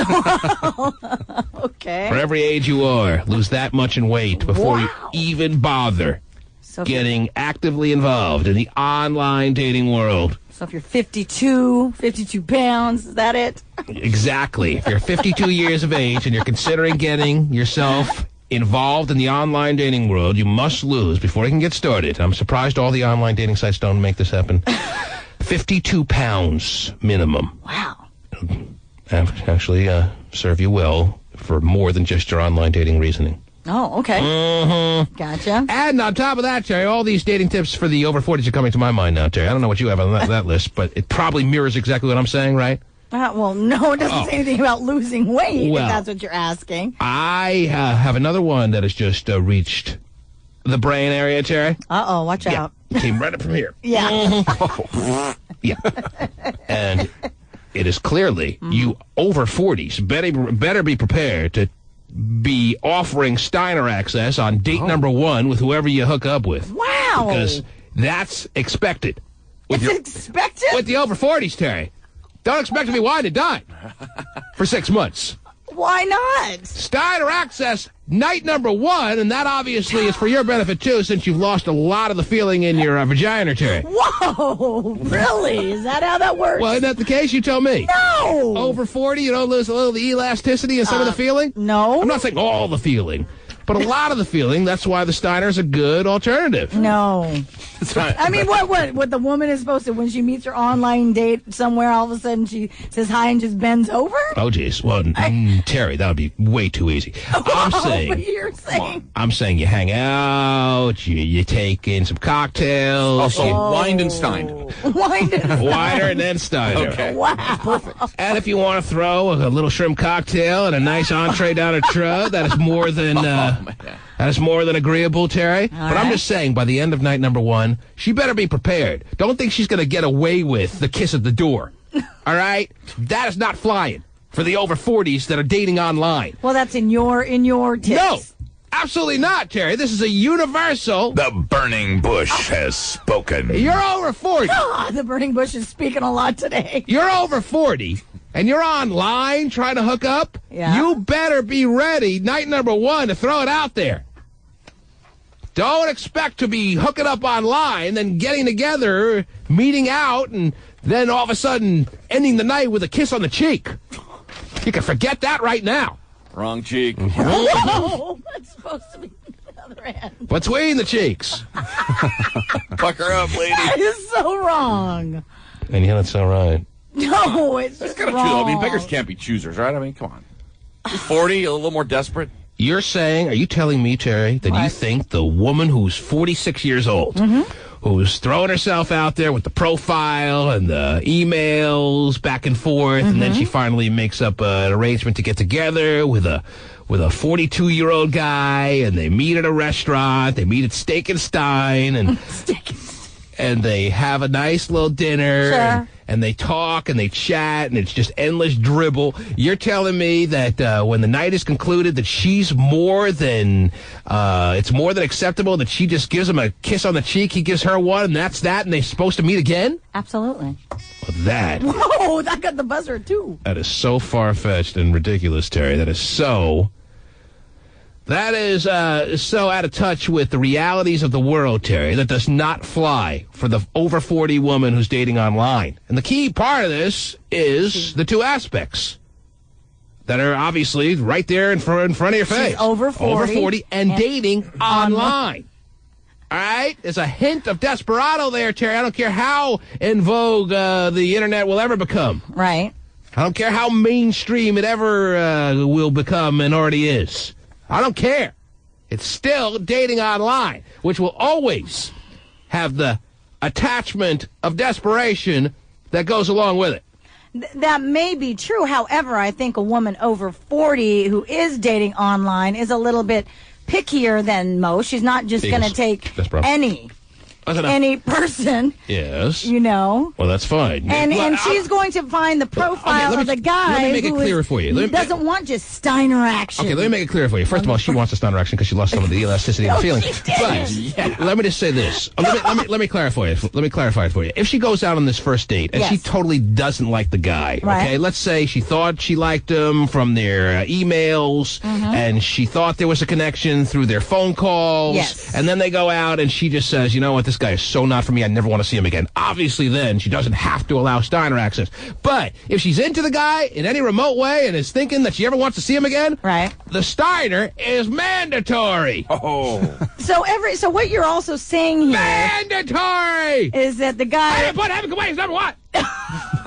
the guy who's going out with her is probably somebody who's in the same age bracket, let's say. So guys in that age bracket love the Steiner? Well, Terry, it's for her benefit because she lost some of the elasticity and the feeling, because on top of that, she is well, whatever gets it done. Oh, Terry. Oh, you don't know that. Ow!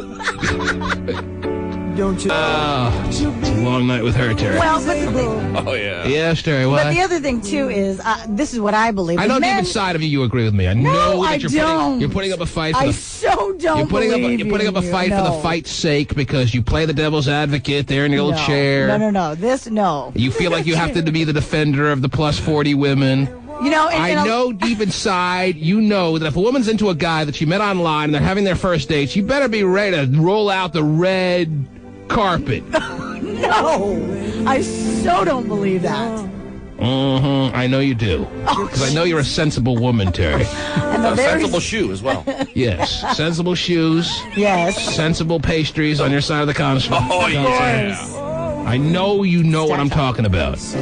No, really I don't, because I am one of those in that category who you will not get Steiner action. Well, you're not a desperado at this point in your life, Terry. You were close. You were salvaged. You put yourself in a position in life where you were on the right track to eliminating any possibilities of being a woman who is in her 40s and alone, and that's tough. She never had to date online either. You never had a date online, Terry? You had it all taken care of before the online world really exploded? Yeah, but like you said, I was right on the cusp there because, I mean... And if you had a wrong turn or two happen where you didn't have this unbelievable amount of happiness come to you in your life, and you were to be dating online at this point in your life, I know you would be more than understanding that if you met someone you were kind of into and you were sitting there enjoying a nice steak or two, because I know you're a good steak eater, Terry. Oh, yeah. I know if you were on a first date and you enjoyed his company, he was making you laugh, he looked the way you wanted him to look. I know that if you wanted to keep this thing moving, chug it along to date number 2,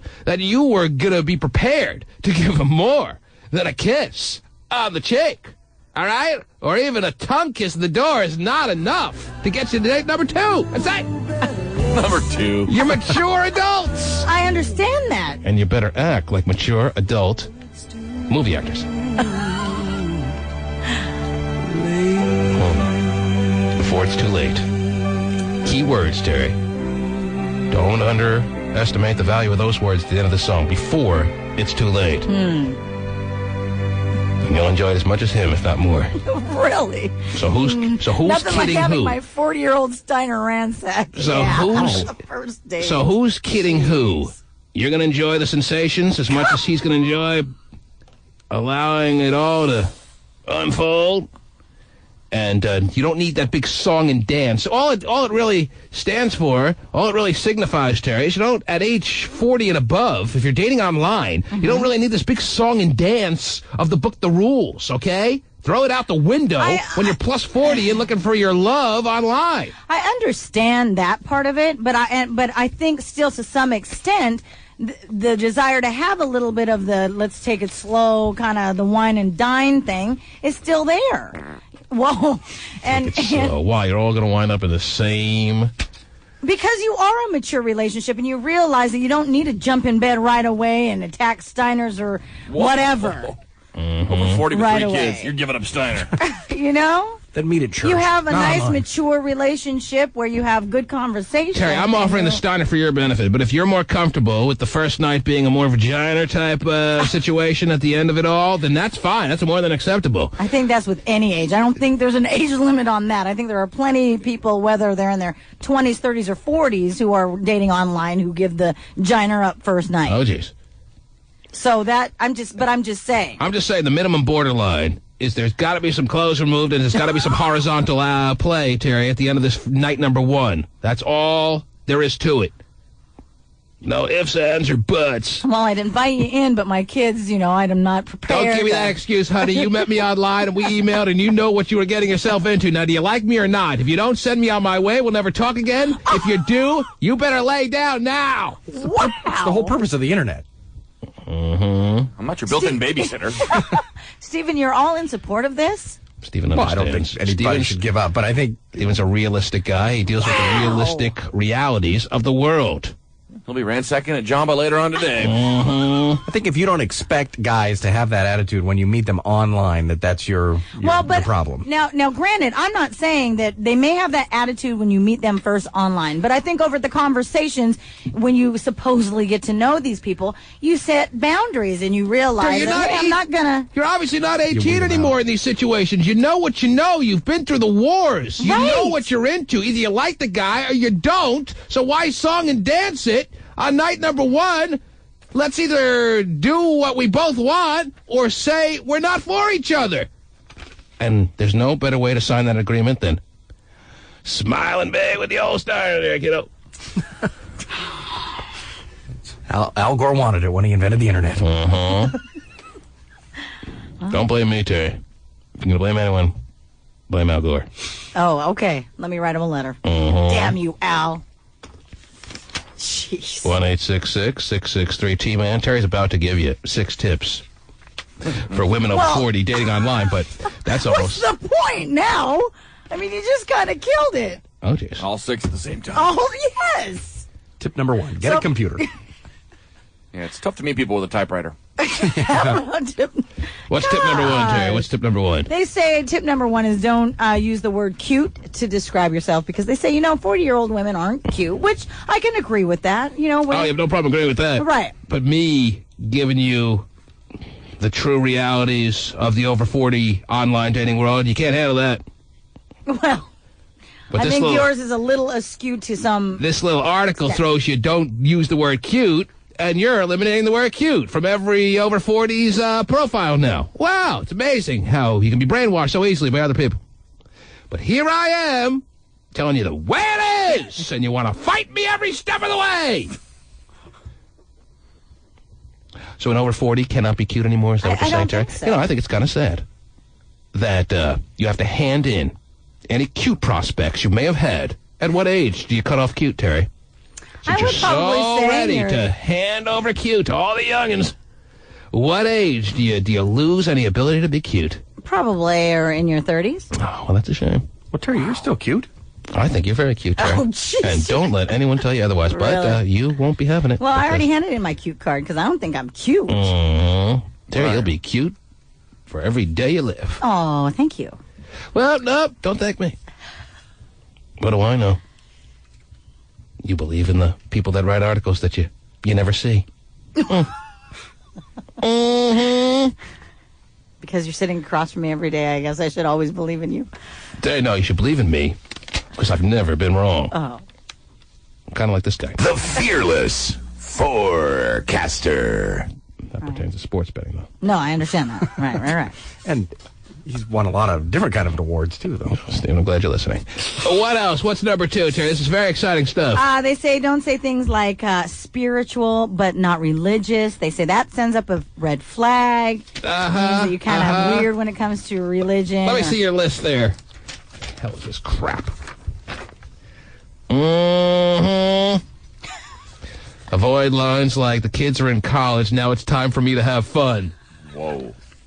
There's some solid advice. Yes. Finally. Yes. That is a good line to avoid. Yes. A guy wants to be reading about that. Can I meet your kids that are in college, actually? Yeah. Whoa. What's her number? Don't use generic phrases like passionate about life.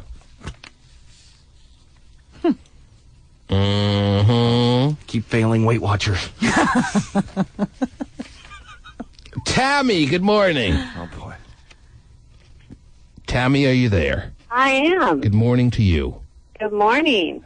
Are you a person that this directly affects? Are you a person over 40 that's in the dating world, Tammy? Actually, I am over 40, but I'm married. Uh-huh. Okay, lucky you. But I'm still in the dating world. You don't have to be involved in this. Although there's a nice helping of excitement that's a part of being over 40 and in this very accessible online dating scene that wasn't available to over 40s in just a decade ago, Terry. That is true. Is this T-Man? You were over 40, and you were in the dating world in the 80s and the 90s even. And the doors were shut for in large part to you. Now you got men available in all kinds of little city in the country that you can just fly on over to. It's unbelievable. Yeah. Hey, I just want to say I love you and Terry and Steve in the morning. I listen to you all the time. Hopscotch, she can't stand. But my It's like point my own house, is, really. You know. Yes. My point of the call was you Yes. said if you're in, which I'm not in the dating world, but you said if you are over 40 and you're in the dating world, you should lose at least 42 pounds, right? Well, how old are you? Are you 42? I'm 42. Okay, then you need to lose 42 pounds if you're I'm 115 pounds. Well, there's an exception to every rule. All right, now if she lost 42 pounds, Terry, she'd be in Karen Carpenter type No, I weight understand proportions. that. But she would be a woman who obviously has kept herself in shape. Do you work out a lot, Tammy? A fair amount. Mm-hmm. You watch what you eat? Pardon me? You watch what you eat? Right when it's going in. Walk with keys? I'm on my cell phone, I'm sorry. Do you watch what you eat? Do I? Oh, yes. Mm-hmm. So that's very important to you. Drink a lot of water. She drinks tons of water. So she's always had the mindset of keeping herself in the right shape and being health conscious. And a lot of people, the majority of people, just unfortunately don't, Terry. True. And then they're ready to throw themselves out in the 40 and over dating world online, ready to throw that picture of them standing next to the cow and Enumclaw, and no one knows what's what. Whoa. Well, that's true, but I always say age is just a number. You would say what? She always stays a consistent. Age is just a number. Age is just a number. Well, that's nice to hear, Tammy. Her and R. Kelly have the same philosophy. Mm-hmm. Do you have any kids? And I have 2 kids. Oh, good. Do you wish, is there a part of you that feels like you're missing out on something with all this excitement going on in the online dating world with, I'm sure somebody you know is throwing themselves out there in that capacity, right, Tammy? Not at all. I'm very happily married. Ah, that's right. Keep telling yourself that. Thank you. Thank you for joining us and sharing this morning, Tammy. All right, thank you. So where are you headed this morning, to work? Yes. What do you got on? I have on a pair of brown slacks and a ivory-colored low-cut shirt and a brown suede jacket and some black slingbacks. Slingbacks. Oh, cute. And you work in an office or what? I work actually for a coffee shop. Coffee shop. Copy. Like copy shop. Copies. Like Kinko's? Like printeries. No, not Kinko's, but... But like a Kinko's. They're like that, kind of. Yeah, and you have people like customers walking in all the time. Do you feel like they're checking you out? I mean, you know when a guy's checking you out. Do you feel like they're checking you out or no? Oh, yeah. And do you flirt with these customers that you realize are checking you out, or you're not one that's willing to flirt even at all? I don't know necessarily that I flirt. I'm friendly. Do you know when you're flirting? Do you know when friendly has crossed the line into flirting? Are you aware of that? Would your husband differ with you on your opinion of what crosses the line from friendly to flirting? Yes, So you know when you've crossed the line. You're very clear on the line. absolutely. And you sometimes, rarely, or never cross the line. Sometimes. Whoa. And when you cross the line and you look back at the line, how far are you from the line? Just a little. Just harmless. And what would be your identification? What would be your definition of harmless flirting? Oh, you know, if it's Can't believe we're in the back room already. How did I wind up like this? I'm married. Regular person, give them a hug or say hi, or you know. The just hug? kinda- So she's a. Are you a touchy-feely person by nature? I am. See, so that's always misleads people. Thank you for helping with the copies. Can I have a hug? Yeah, with customers, that seems a little much. I'm gonna need 10 copies of this and a bear hug. Well, I'm sure. A copy of my Steiner. Have a nice life. Man. So where do I go to make my copies and get the hug from the 42-year-old Tammy? Sounds Okay, you come into Port Townsend. Oh, Jesus. Oh, that's not good. Yeah, ain't worth it. All right, thank you, Tammy. Thank you for the call. I appreciate it very much. Yes, bye. Okay. Nice lady, Terry. Yeah, she is. Handing out hugs. Mm-hmm. Man. It's kind of like this teacher that I remember from back in high school, though everyone just knew that she gave the best Christmas kisses, Terry. What? Right before Christmas vacation. Uh-huh. She would go around to every high school boy and just give them Christmas kisses. Like kisses? Oh, Terry, they were a little wet, yes. And she thought it was perfectly acceptable, like Tammy thinks are hugs after, well, you did get 5 copies, so you do qualify for the Tammy hug. So did the high was school... us. She thought the Christmas kisses, because it was the holiday season, and because we were all going on break, was acceptable. And every guy had this notion that she was the slut teacher. So did everybody line up right before break and say, "Oh, we're She in line"? came. She found you, Terry. Oh, okay. So It's the most action I ever got in high school. I'll tell you that right now. Was it a great Christmas kiss? Did it send you on your Christmas break with a smile? You walk up with a full tall boy. I'm ready for my kiss. Yes. Her Christmas kisses. She justified that. Christmas kiss. That's perfectly acceptable. They even had the label. Everyone, did you get your Christmas kiss? Oh. Yeah, I got my Christmas kiss. I'm going to try to go back for another. At least she'll forget she gave me one. What did the girls get? They didn't get Christmas kisses, Terry. She was all men. She loved boys. Wow. That would never fly today. Right. Those were the no. days, Those Was were she the hot? days. She was marginally hot to the point where it was tolerable. Her Christmas kisses, okay. yes, more than tolerable. Oh, okay. She had big hungus. Really? Yes, she had a little body odor. Really? Yeah. But I wasn't. How big? Again, tolerable. Okay, even with body odor. Yes. Okay. Oh, you mean the Kahungas? Oh, Yeah. the Kahungas were massive. That's what I'm wondering. Yes. So I just hold my nose and squeeze with one hand. Very good. Was that you? Yeah. Oh, geez.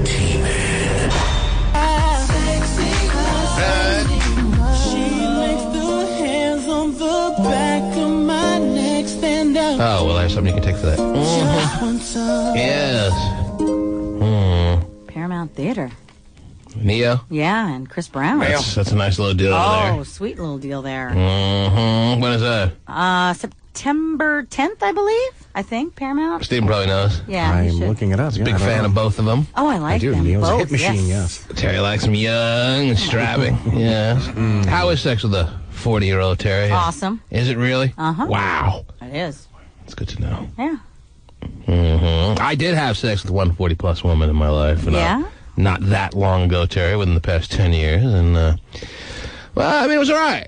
It's all right. I'm sure there's a lot of differences between 40-year-old sex, but she was definitely into it. She was just a little sweaty for my taste. What? Not that I mean, there's a big difference between a 23-year-old sweaty woman and a 40-something plus sweaty woman. She seemed like she was sweating for all the wrong reasons. Whoa, serious? Yeah, you should be sweating in like minute number 2. True, you shouldn't. Got to work up to a sweat. So it seemed like she was sweating for all the wrong reasons. So, like menopause, hot flashes. Whoa. Yeah, if you're going to sweat, you should be going number 2. Mm-hmm, exactly. That's a true, reasonable reason for breaking out in a full-out sweat. Man. That wasn't the case. So are you sure? I'm going to ask you again, Terry. I'm going to ask you to really think this one over because you gave me a snap answer when I asked you a very important question. I'm going to ask you to think this one over. I'm going to ask you to look through yourself in all the corners of your psyche and come up with a true reason or a true honest answer. You don't have to give me reasons. The true honest answer to this very important yes or no question. And the question is again, how is sex, Terry, with a woman who's 40 and above?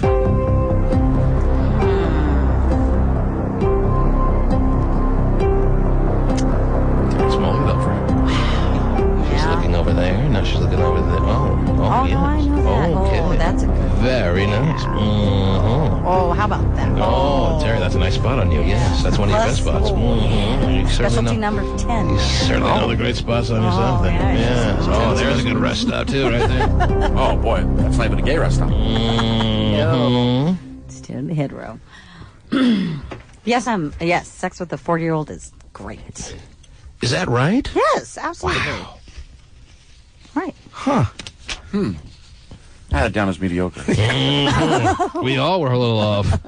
I had so-so. Did you? Yes. It is. It's probably, I mean, you have to admit, women who are 40 probably know, you know, well, if everyone out there plays their cards right, they'll never have to have sex with a 40-plus woman. Oh, they play their cards Bruce right? It's just good to know. Keep trading them in. It's just good. It's just good to know that if you are finding yourself having sex with a 40-plus woman, Terry, that the sex is, how do you put it? It's great. It's great. Oh, great. It's great. All right, so. You had what now? Mediocre. I mean, what'd you have, Stephen? Awful. Oh, gee. Oh, man. Stephen, well, a downright because awful. sex with Stephen is just horrendous. Wow. So Wow. nothing, whatever the age is. Stephen, what do you have down for sex with a 22-year-old woman? Great. Oh, jeez. Oh, I'm sure your wife loves to hear that. Mm-hmm. Let's go. MySpace. Ladies and gentlemen, speaking of what we're talking about, VIP passes to Emerald Downs are now up for grabs. Yay. We have, that's for tonight, by the way. I know. We're not talking about September 10th or September 16th for Comedy Jam. We're talking about tonight. Can you make it? If you can, 1-866-663-T-Man and Federic. Yes, T-Man. Federic is on the line. Hello? Oh, Federic is a guy. What a shocker. Your name is Federic? Hello? Oh, bad connection. All right, never mind. Yeah. Perfect. 1-866-663-T-Man, as I just have now said. It's time to give away VIP passes to Emerald Downs for this evening. You have your hand raised, Terry? Yeah, I was going to, once you're done doing the whole Emerald Downs thing, I have something to prove to you that, that sex with a woman over 40 is great. In fact, it probably is better than great. I'm just, kind of down because I have a little stack. Well, then this whole project has worked out fine, hasn't it? Yeah, prove it to us. Oh, yeah. Mm-hmm. Terry, I'm sure you'd like to show us during the break. Is that what you're saying? Oh, no. I have a little stat for you. Oh, is that right? Yes. Mm-hmm. Got a little stat for you, too. No. Very little. Let's see here. Where to go? What to do? 1-866-663-T-Man, Darren, Aaron, Joseph, Alfie. Alfie? Alfie! Well, that's funny. Are you Alfie? Yeah. What can we do for you? Well, you're laughing at your own name? No, I've never heard it before. Well, when it's on the air, it does kind of be a little funny. No, I'm laughing because of the way you guys said it. Well, how do you say it? Well, no, you say it Alfie, but it just sounded funny. Alfie! Well, I've never heard it said like that. How people always go, Alfie. What can we I'm do for calling you? to get the tickets for the Emerald Downs tonight. Terry? Yes. Is Emerald Downs short one Alfie for the VIP suite? Probably. I'm visiting here from California, and I think that'd be something fun for me to do. Yes, but don't you think it's more appropriate to give it to one of our more loyal listeners, Alfie? Maybe you should win something on... I moved here. Why don't you win something on Rick Dees' show, or what do they have down there? I just moved into Federal Way, which is pretty exciting. Yeah, you got to earn your stripes. Thanks, Alfie. Oh, I was going to ask him what part of California. I mean, introduce him would have been nice. Well, I'm more than happy to hear that Alfie has moved up here and is a new fan already to the program, but... You say he's visiting, though. That's different. Got to earn his stripes a little bit here, Terry. All right. I think more appropriately, these VIP passes should go to Amanda. I don't know that Federal Way is a vacation destination now. I'm up here on vacation. Amanda, good morning. Good morning, T-Man. How are you? I am good. I'm nervous. I've never been on the radio before. Yeah, me neither. And what can I do for you this morning?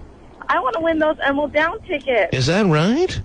That's right. Mm-hmm. What do I have to do? Well, you just gotta... I don't know. It's a great question. Tell me about yourself. I'm 22, and I got 2 kids. Now, if she would start sweating, Terry, it'd be pretty cool. It'd be hot. There's a big difference between a 22, 23-year-old woman sweating and a 40-something woman sweating, Terry. Completely different feel you get from the situation. You know what I'm saying? Oh, sure. Do you see where I'm coming from? Gotcha. Terry just has her eyes closed and she's shaking her head. Not happy. Go ahead, Alfie.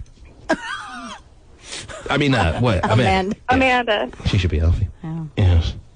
She said she was 22 and has 2 kids. Really? Yes. Terry loves that part of it. Oh, yeah. Really wants to point that out. Yeah. Well, it's usually Steven that points it out or asks how many kids. He didn't come through for you, so you got to throw it out I was there. just like, how did this all work out that you're 22 with 2 kids there, Amanda? What's been going on? Who's been knocking you up? What's happening? I'm with my second son's dad right now. You're together as a couple. Whoa. Yeah, it's boyfriend, girlfriend, not married. Uh-huh. And how's that working out? It's off and on. It's what? Off and on. It's off and on. Off and on, yes. Well, is it currently on or off? Right now it's on. Oh, it's on, baby. Oh, it's on. Oh, yeah. But ask you next week, it could be off? Might be. Mm-hmm. Depends on what happens in the VIP suite tonight, Terry. I think that's what she's getting at. Really? Who are you going to go to the VIP suite with? Because you get 2 passes if you are the winner this morning. Who are you going to take with you? You going to take your boyfriend or what? I probably would take my boyfriend, yes.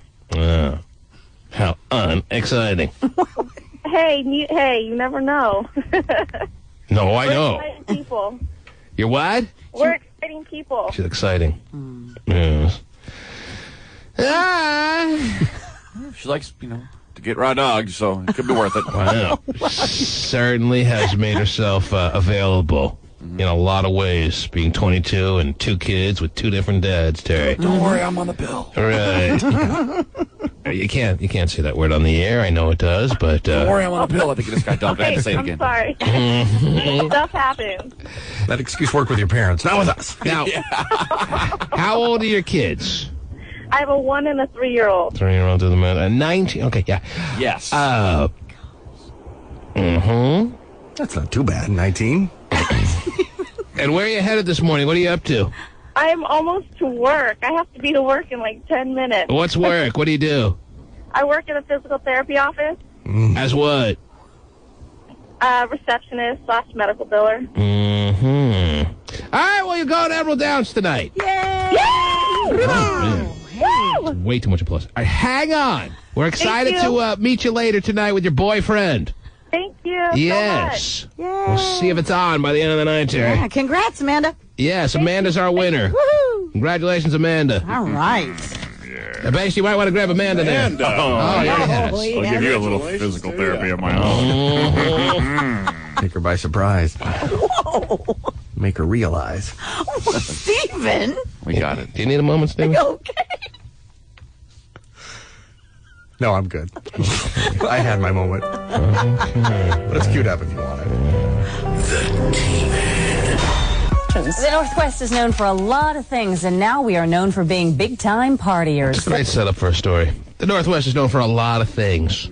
Yes, it is. That's a really interesting stuff. The Northwest is known for a lot of things, and now we are known for being big-time partiers. Ow! Forbes just ranked us number 13 in its new list of the drunkest cities in America. Yeah, not bad. The study looked at state laws, the number of drinks, both heavy and light, and problems with alcoholism as well as drinkers, both heavy and light. Milwaukee was number 1, mostly because people there are apparently drinking all the time. Yeah. Seattle was in the top 5 for number of people who drink, which is why we were kind of up there. Number 5 for number of people that drink. We're just not drinking enough, apparently. Yeah. We're not really applying ourselves. We need to bring down Milwaukee, damn it. Hey, you got to commit yourself, ladies and gentlemen. Yeah. So let's do it. We got a this lot of weekend. drinkers. You're just cutting yourselves off a little too early. Yeah, if I'm doing my part, everybody else should too. Yes. So drink all the way till last call. Wow. Number 13 overall, number 5 in the amount of drinkers per capita. Right. Interesting. Yeah. Steven, how are you assisting in this statistic? I would imagine I'm bringing it down. Is I that right? apologize, you know. You don't enjoy a tasty beverage on occasion there in the hot tub? Well, I mean, occasion, yes, but not often. Mm-hmm. How about you? You like a tasty, frosty beverage? Frosty, no. Nothing frosty. Drinking a lot of red wine, as you may have heard over the past number of months. A lot of red wine going through me, yes. Cabernet? No Cabernet. Drinking a lot of wines from Italy and France. Sounds a little gay, I know. It's... As I was saying, and I can feel it. What? Not Cabernet, isn't that the... A lot of Chianti, a lot of... Oh, so the fruity red. No Cabernet. Cabernet is more of a domestic type of thing, you know what I'm saying? Well, I do know what you're saying, yes. All right, I'm glad we can talk this out. What else is happening in the world? Terry, you know, it's final hour of a Friday show, that being a Fractious Friday. Right. I'm going to reopen the phone lines, and we are going to discuss life as we know it. All right. Oh. Anything that you want to talk about is fair game as far as I'm concerned. In the last hour of a Friday, 1-866-663-T-Man. So line them up. Let's knock them down. Terry's going to give us a quickie. What do you have? Well, I just wanted to let you know that 91% of single women over 40 would, of course, date someone younger than them. Up 91%. to 91%. Up to 9 years, their junior, as a matter of fact. So only 9% of women in their 40s refuse to date a man younger than them here in this day and age. I got text pages, by the way, too, at 97373, don't you know? That's 97373. But let me jump on the phone lines here. Let's start with Daniel. Daniel? Yeah. Hello there. ¿Qué pasó, amigo? How are you, sir? I'm doing pretty good. What can we do for you? I called you guys last week about my wife wanting some space and stuff. Oh, yes, I do actually remember this call. And I often tell callers to get back to us. Let us know how things are working out, and Daniel actually has. Thank you, Daniel. And what's the latest, Daniel? Your wife wanted some space. You were a little bit disappointed in this situation between you and your wife. You were hoping that you could win her back. How are things playing out, Daniel? Well, I want her back. You won her back. It just took a week's time, Terry. A woman who was ready, prepared, and all thinking she was going to move on with her life. Daniel has won back into the fold. Yay! He had to knock down the pins with the 2 balls at the fair, and he won her back. How did you make this happen in a week's time, Daniel? I just let her some time to think about what she's got to lose in a guy like me. All right, then. But how did you make it? How'd you make it all work out, Daniel? That wouldn't be the strategy I'd take in my house.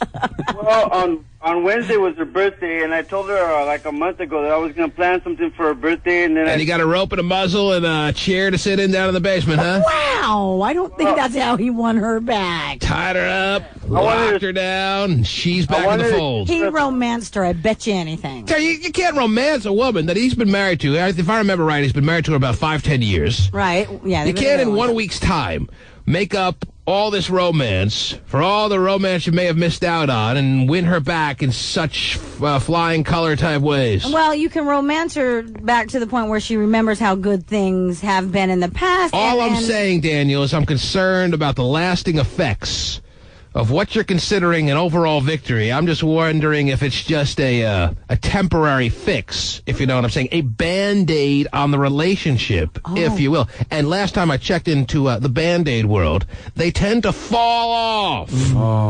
Especially in water. Well, I Thanks. put duct tape on his Band-Aid. Don't go into water, Dan, with your wife. No water. So what? You feel like it's a done deal? She's back. Everything's as good as ever, and you're gonna rocking chair it and die as one. No, well, it's not that everything's back to normal. I just wanted to make sure that, I got a chance to make it right, and as long as I got a chance to make it right, I'm going to prove myself, and that's what I'm trying to do, and I think I did a pretty good job making her a surprise birthday party. You made her a surprise birthday party. That's so sweet. With like a cake and all the fixins? A cake, some balloons. I invited a whole bunch of friends and family. She had no idea. I told her that I had invited some people and everybody was too busy, but that was just a little... All right, and that's all well and good, but from the sexual standpoint, did you reintroduce her to your abilities for the... What was that? His balls, I think he said. You threw in your balls? I guess so. No, I said... I mean, that's really how you're going to also win her back to remembering how good it was. And if that involves you very aggressively using your balls, then maybe that's the strategy you want to take there. What did you do with your balls? No, I didn't do anything. Smack her in the head with your balls? Yeah, remember Smack some sense with her? Smack some sense back into her with your balls? Is that what you did? Jeez.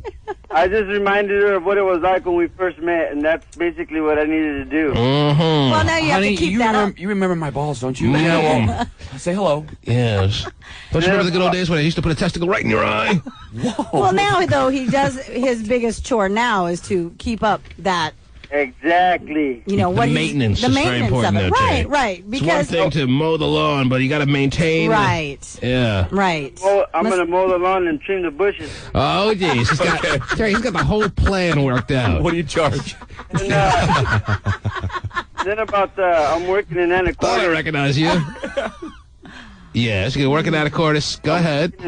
I'm working in Steve's hometown of Anacortes, and the lady I'm doing some work for right now, she's like 45, and she's a good-looking lady. Oh, geez. How did this all come into the conversation here? I mean, you're just talking about how you won your wife over in a against all odds type proposition. You won your wife, who was ready with her bags packed to leave you. You won her back over, and now all of a sudden you're talking about some client that you got your eye on as far as what to do next with your balls. I don't have my eye on her. You just... Well, she has her eye on you, and you're noticing it. Same difference. Why is this all? He's getting a little comfortable now that he's won her back, Jerry. Yes. No. All right, so this 45-year-old lady's checking you out as you're taking care of stuff around her house. And what's going to happen now? Nothing. You're going to drill her, aren't you? Oh. He wouldn't put in all that effort. He's going to drill her. Yeah. No, she Daniel. did once. Remember he said You're going to bring this 45-year-old woman the ruckus, and no one's ever going to know, right or wrong? I'm going to take the money I make off this job and go take my wife to dinner. Yeah, so sweet. And you know how to make money faster than normal, Terry. Look, he's trying Every 45-year-old woman is willing to pay for it, Terry. Oh, are they? With the right guy. With the right guy. As long as she knows he's clean. As long as she knows he's clean, any 45-year-old woman who needs it is more than willing to pay for it, Terry. Wow. As long as she has... there's a bunch of factors that have to be in place, of course. Okay. A, she has the money to do so. Okay. B, she's very horny, which goes without saying. Wow, because they're desperate, right? C, she feels comfortable that she's not going to catch anything. And there may be a couple other things I may be forgetting, but that's the basics for a 45-year-old woman. All 45-year-old women with those three factors in place is willing to pay for it, Terry. Well, Daniel's not going to disappoint me because I have a lot of faith in him. How much would you... I'm not. He's doing it for the family. Terry, and I can't let Steven down either. No, you can't. Steven. How much would you take? Let's say this 45-year-old woman offered you $1,000 to do her. Would you do her? Well, you'd have to take the money. Steven! A 45-year-old woman brings you out a glass of iced tea and says, I'm offering you $1,000 to ransack my Steiner. Whoa. Do you do it or not? I'll have to call my consultant. And who's your consultant? My wifey. And what do you think your wife would say?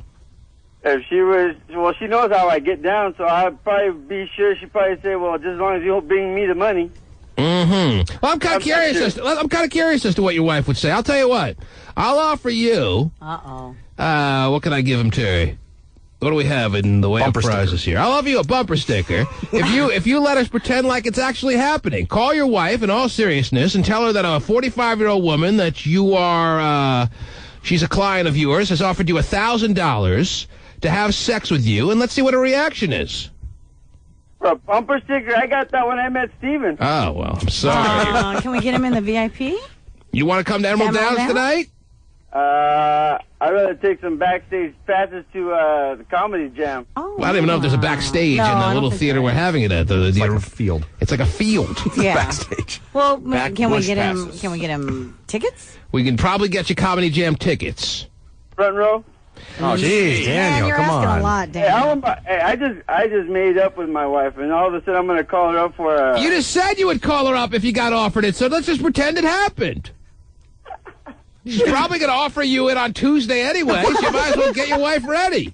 I'll give him $50 or something to have dinner at Max Dale's over there in Mount Vernon. You would rather have sex with this 45-year-old woman for free, knowing your wife would never find out, than be offered $1,000 to help out the fam. Are you gonna get me off the hook when she starts yelling? Yes, absolutely. I will tell her it was all just a test to see her reaction, that she was just a random choice call, and there's nothing to this situation. There's no possibility your husband would ever cheat on you. I would say those words. And then, so I get a gift certificate to take my wife out to dinner at that restaurant that Steven says. Steven says? Yeah. Well, I said Max Dale's, but... What's Max Dale's? Well, it's a restaurant. It used to be the Black Angus. Oh, in Mount Vernon. Oh, what a damn shame. And he offered That up the Black $50. Angus couldn't hang on. Well, they don't like to wear black up in Mount Vernon. Yeah, I probably will be wearing black after this phone call. You know what? Forget it. It's so much work already. Hey, T-Man. Yes. The lady, I can't compete with that. The lady's husband's the next Seahawks player. How am I supposed to compete with that? What is he talking about? I guess she's married to an ex-Seahawks Oh, the player. one with the 45-year-old woman? 45-year-old He's obsessed with the 45-year-old woman He now. is, yes. It's now. not a healthy obsession that he has now. A week after winning his wife back over, he's now so focused on this 45-year-old woman. How do I call my wife for you? How do I do it on this phone? Ah, it's too late! You missed your chance! What is it, T-Man? Yes, sir. I love your show, man. I love your show, too. All right, thank you for the call. And he loves the 45-year-old woman. He's a good guy. He is. Just won his wife back, Terry. He hasn't. Oh, just don't disappoint us. Please. He'll be bringing that 45-year-old woman the ruckus as soon as she gives him even a partial wink. The first hint. What is a partial wink? It's a little twitch. First hint of any kind of invitation. Like if she licks her lips because for whatever reason? Any kind of invite that he may get from this 45-year-old woman, he's making a beeline to her vagina. Hey, Daniel. My lips are so dry. Let me towel accidentally falls off. Yeah. Ryan, are you there? Good morning, Ryan. Yeah, I'm here. How are you, Ryan? Good. And you guys? Good. Thank you for joining us on the program this morning. What can I do for you? Get your opinion, maybe Terry's opinion, when I should let people know, my wife know, that I'm going to start dating people who are getting divorced. What? Hold on. You just make the decision on the fly here, or? No. Oh, okay. We're into it. We're 3 months away. Should I wait 3 months? Or? Oh, I see. So the ink is not technically dry on your divorce papers, but the handwriting is clear, and you'll be getting a divorce. You just want to know when it's appropriate for you to start dating? Well, yeah. Yeah. Well, I mean, it was appropriate for you to start dating while things were perfectly well in your marriage. Whoa! Don't you even go there. This man is wondering whether it's okay to start dating. I mean, mentally, he should be thinking of himself as a single guy, because all that's left is dotting the I's, crossing the T's. Well, and that's been done, it sounds like, but they're just waiting that 90-day period. Why are you worried about dating now? What's holding you up? Well, just until everything's finalized. Are you worried you're too emotional right now? That you could be hurt by a woman and that you have too much vulnerability? Is that what you're worried about? No, I'm not worried about that. Then what are you worried about? Why wouldn't you start dating? I'm trying to figure this out. I'm being honest. Why are you reluctant to start dating? My 3-year-old son, and we have our parenting plan pretty much in place, but just worried to get her too upset where she wants to try to make things difficult. She also has a little bit of other leverage over me. I don't think she can hold it against you, as long as, and I get the sense that she was more the one that wanted this divorce than you. I can almost sense that you're still pretty much in love with this woman, and that's the real reason that you're not prepared to start dating yet. No, you're way off. I don't think I am, and I don't think if she's not the type already to have held your ass to the flame as far as what she's got coming to her in this divorce, that she's going to all of a sudden start because you started dating now. Okay, Terry, what do you think? She gonna freak out? My question What is, do you know what Terry thinks? The burning bush has spoken. Yes, Terry. well, my question was this: is why is it? I mean, you don't have to introduce your 3-year-old to everybody you date, do you? No. I mean, but the other thing too, is she still like so involved in speaking to you that she would find out, or And what does your 3-year-old even care at his age? All he cares about is pudding pops. I'm not worried about him caring. I'm worried about her saying, okay, no, I want more custody. I want full custody. No, it's perfectly reasonable for you when the divorce is a done deal. All that's left is finishing up the paperwork for you to be interested in seeing what else is out there for you now. I'm telling you, Terry, there's more to it than he's letting on. Right. And by the way, he's hoping to get her back, Terry. You think? He's hoping that she's going to do a 180, even though it's an unrealistic hope at this point. There's still a big part of him that wishes she would reconsider and they could give it another go. And don't tell me I'm wrong. T-Man, I'm sorry, you're way off. But the other thing, too, in regards to the custody thing, even once the divorce is final and you have the parenting plan in place, she could still go back and say, you know, hey, and redo it. Terry, so it doesn't make a difference. Does any woman, be her reasonable or even unreasonable woman, going to have a problem with the fact that, yes, the paperwork isn't officially completed, but he's out there dating? Is anyone going to have a problem with that? They're divorced. They're getting divorced. Well, I think if there's still feelings involved, and that's what he's implying, that yes, they will have issues. The feelings are from him. Okay, well. Maybe moderately from her, but the feeling she has towards him, not even close to the feelings that he has for her. And there's nothing wrong with admitting that, sir. There's nothing wrong with admitting that the woman that you married and loved and still do may not feel equivalently the way you feel. Nothing wrong with that. Admit it. Don't make fun. No, not true. We're pretty much, no.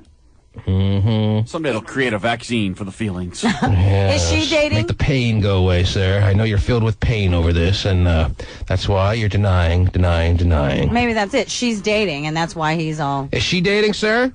I don't know. Aha. I don't think so. Would you be upset if she was? No, I wouldn't. Well, what if I told you she's on the line and she's telling Pasty that she's dating and has been for a number of months now? Well, reality might be different, but I would still want a divorce.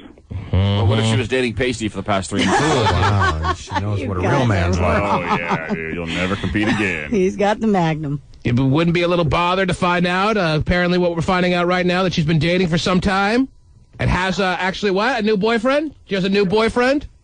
Would that bother you? Well,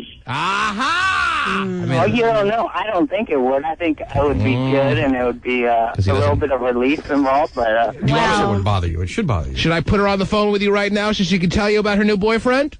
Yes. Yes? Well, she's not on the line. But... Well, but the thing is that what's the boyfriend with the huge Johnson, that guy? Oh, the one with, yeah. I heard about him. The thing that is interesting, you have to admit, and I think you are pretty much on the right track, T, because he is so concerned about, he's using the excuse of the parenting plan and the custody thing, but he is very concerned about her feelings, or else he would have realized that regardless of the parenting plan, those changes can be made whether they're finalized or not, because all she has to do is take it back to court. If there was any part of me that was still unclear as to whether he still had feelings for her, Terry, the first reaction when I told him that she was on the line and has a new boyfriend told me all I needed to know. Admit it, sir. I'm sorry, you're wrong. Okay. How long have you guys been separated or going through the divorce? Almost 12 months we've been separated. So a year, and you're still worried as to whether it's appropriate for you to start dating? Yeah. Well, I'm really worried. What have you been doing? What have you been doing for the past 12 months?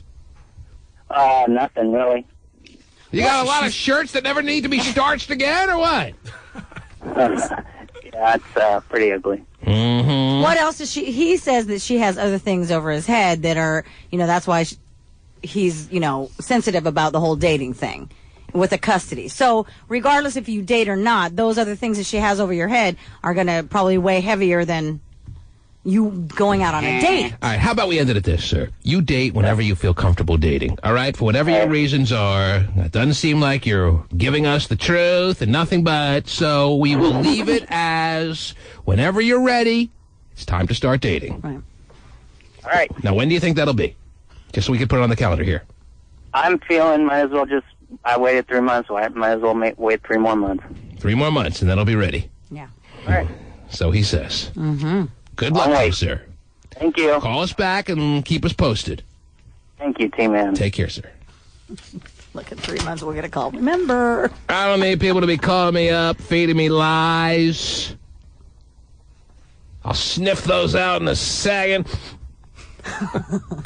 Oh, God. Wait, don't cloud it. Man. Josh. Well, Josh has been, Sir Mark the Poet's been waiting longer than Josh. Oh. Go ahead, Sir Mark the Poet. Hey, good morning and happy Friday. I'm afraid he's going to read some poetry. Go ahead, Sir Mark the Poet. I have a bit about the recent things that have transpired with Tom Cruise.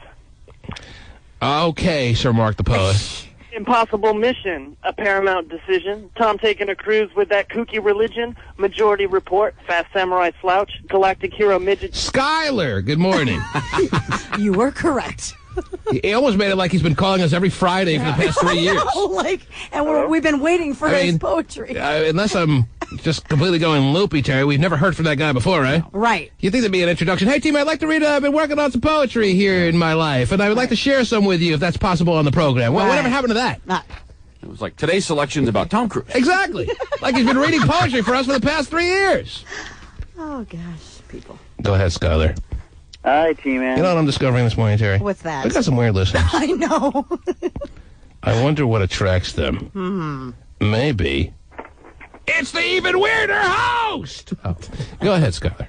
Hey, I just want to tell you that I was in Seattle and I was selling tickets to the Seahawks game. Mm-hmm. And I was right in front of the ticket office, and I overheard some undercover cops telling other scalpers to go down the road. And I went down the road, and they set me up, and I got a ticket for $250 down the road where they told me to go. This is in the preseason game? Yeah. Who the hell's buying scalp tickets in a preseason game? Somebody was. I'm selling then. I don't know, and I wasn't even Seahawks must be a pretty damn big draw for people to be paying scalper prices for a preseason game, even if it's for like a $5 over the face value. I mean, that's...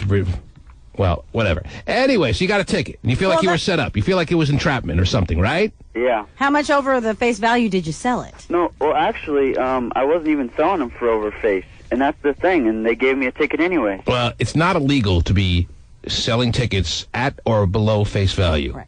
So I don't see what charge they brought you up on, what citation they gave you, what kind of citing you got for selling tickets at or below face value. I had cocaine in my pocket. That's the thing. That's the thing is that they said that they got me for mobile vending. Mobile vending. Well, that's not scalping. That'd be something else. Well, that's what they said. They said that I was impeding people from walking around on the sidewalk. Now, how dumb is that? Well, go to court. Go to court and explain your side of it to the judge. I am going to say that to the judge. Ask the same question to the judge. How dumb is that? And I'm sure the judge will tell you how dumb it is. Don't forget to take pictures of the sidewalk and show where you were standing. Because the judge has never seen a sidewalk in his life. Oh, a sidewalk. Or her life. Well, it kind of helps the situation sometimes, maybe. I don't know. Were you holding people back on the sidewalk against their will? No. Did you have some big netting you were putting up so they couldn't advance forward towards the stadium? No. There's at least a 3-person sidewalk, and they could have easily walked around me, you know? Well, yeah. Well, I mean, you probably need some form of a license to be selling anything in that area.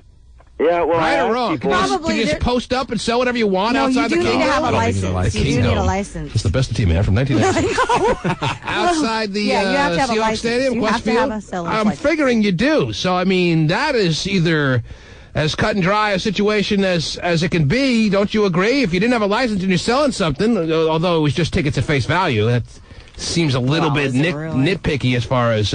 you can't sell hot dogs at face value? What the hell's face value? Of a hot dog? Yeah, they don't sell licenses to do that, but that's why I was calling, is because I thought I heard too on the news that it's not illegal to do that, and especially if they're not over face value. Were you just selling one pair of tickets? I was selling 4 tickets.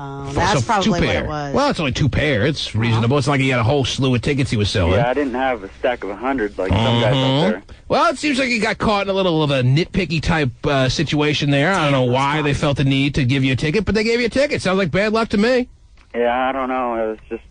It's kind of dumb. Maybe the judge will see it as, man, they really got a little overzealous with giving you a ticket. You're not the worst character out there, and he'll let you off, or you could have just been bad luck, wrong place, wrong time, got away with it. Yeah. Learn how Craigslist works maybe in your that should be in your future. Right, no kidding. You know, get a lot of tickets on there. You know, the other thing is actually I'm only 15, so I don't even know if they'll even take it seriously or whatever. Cause well, are you going to go to court or what? Yeah, I have a. When's your court date? I have a mitigation hearing in Seattle. When? I want to be August 31st. August 31st. Oh, I'm marking on the calendar. I'm going to watch. Yeah. So everybody. You going to represent yourself? Yeah. All right. The age may have I something don't have to do enough with it. money to go out and get an attorney or anything. So. Yeah, I figured that. Anyway, let us know how it goes. Yeah, I will. All right, bud. All right, thanks. Thank you. All right, bye. Okay. Yeah. Uh-huh. One of your boys, sir? No. How would you know? No. He wouldn't know. Who ticketed him? Yeah. Oh, no, I know. You meant one of our 15-year-olds. What? I'm What are you 16 talking and over. about? That's all.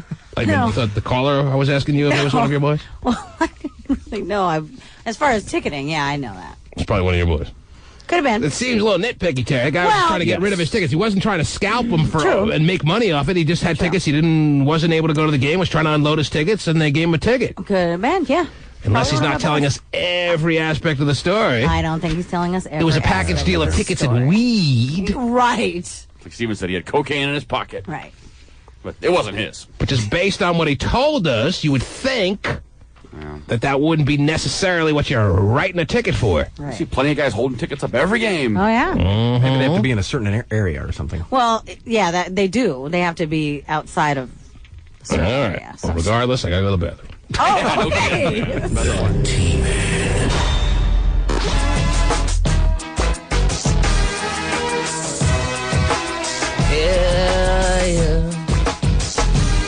How's that go?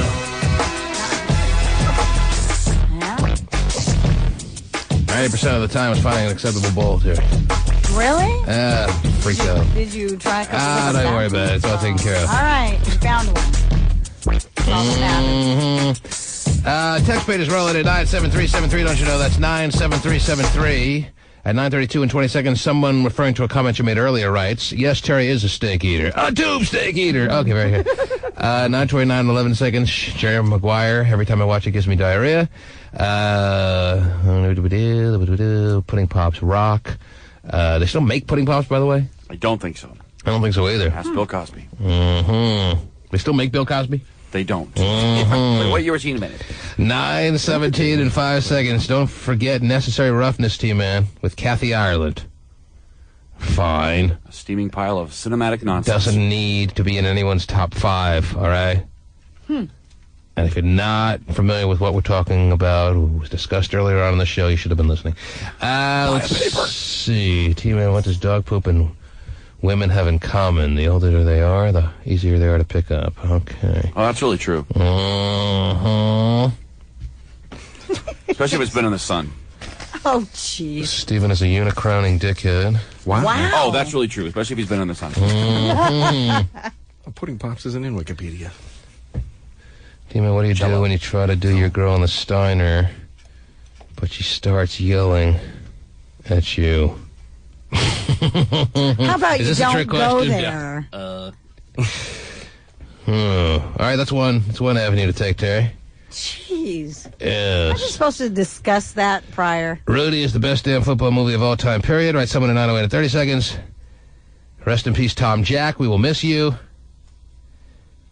T-Man, you realize Kendall is back with the yoga. Her MySpace makes it really obvious. We wanted to get her on the line for Monday. I think I heard about a picture of her and the young girl arm in arm. Really? First week back at school. Boy, did we not call in it. a picture where she's over-smiling, looking like a special needs girl. Whoa.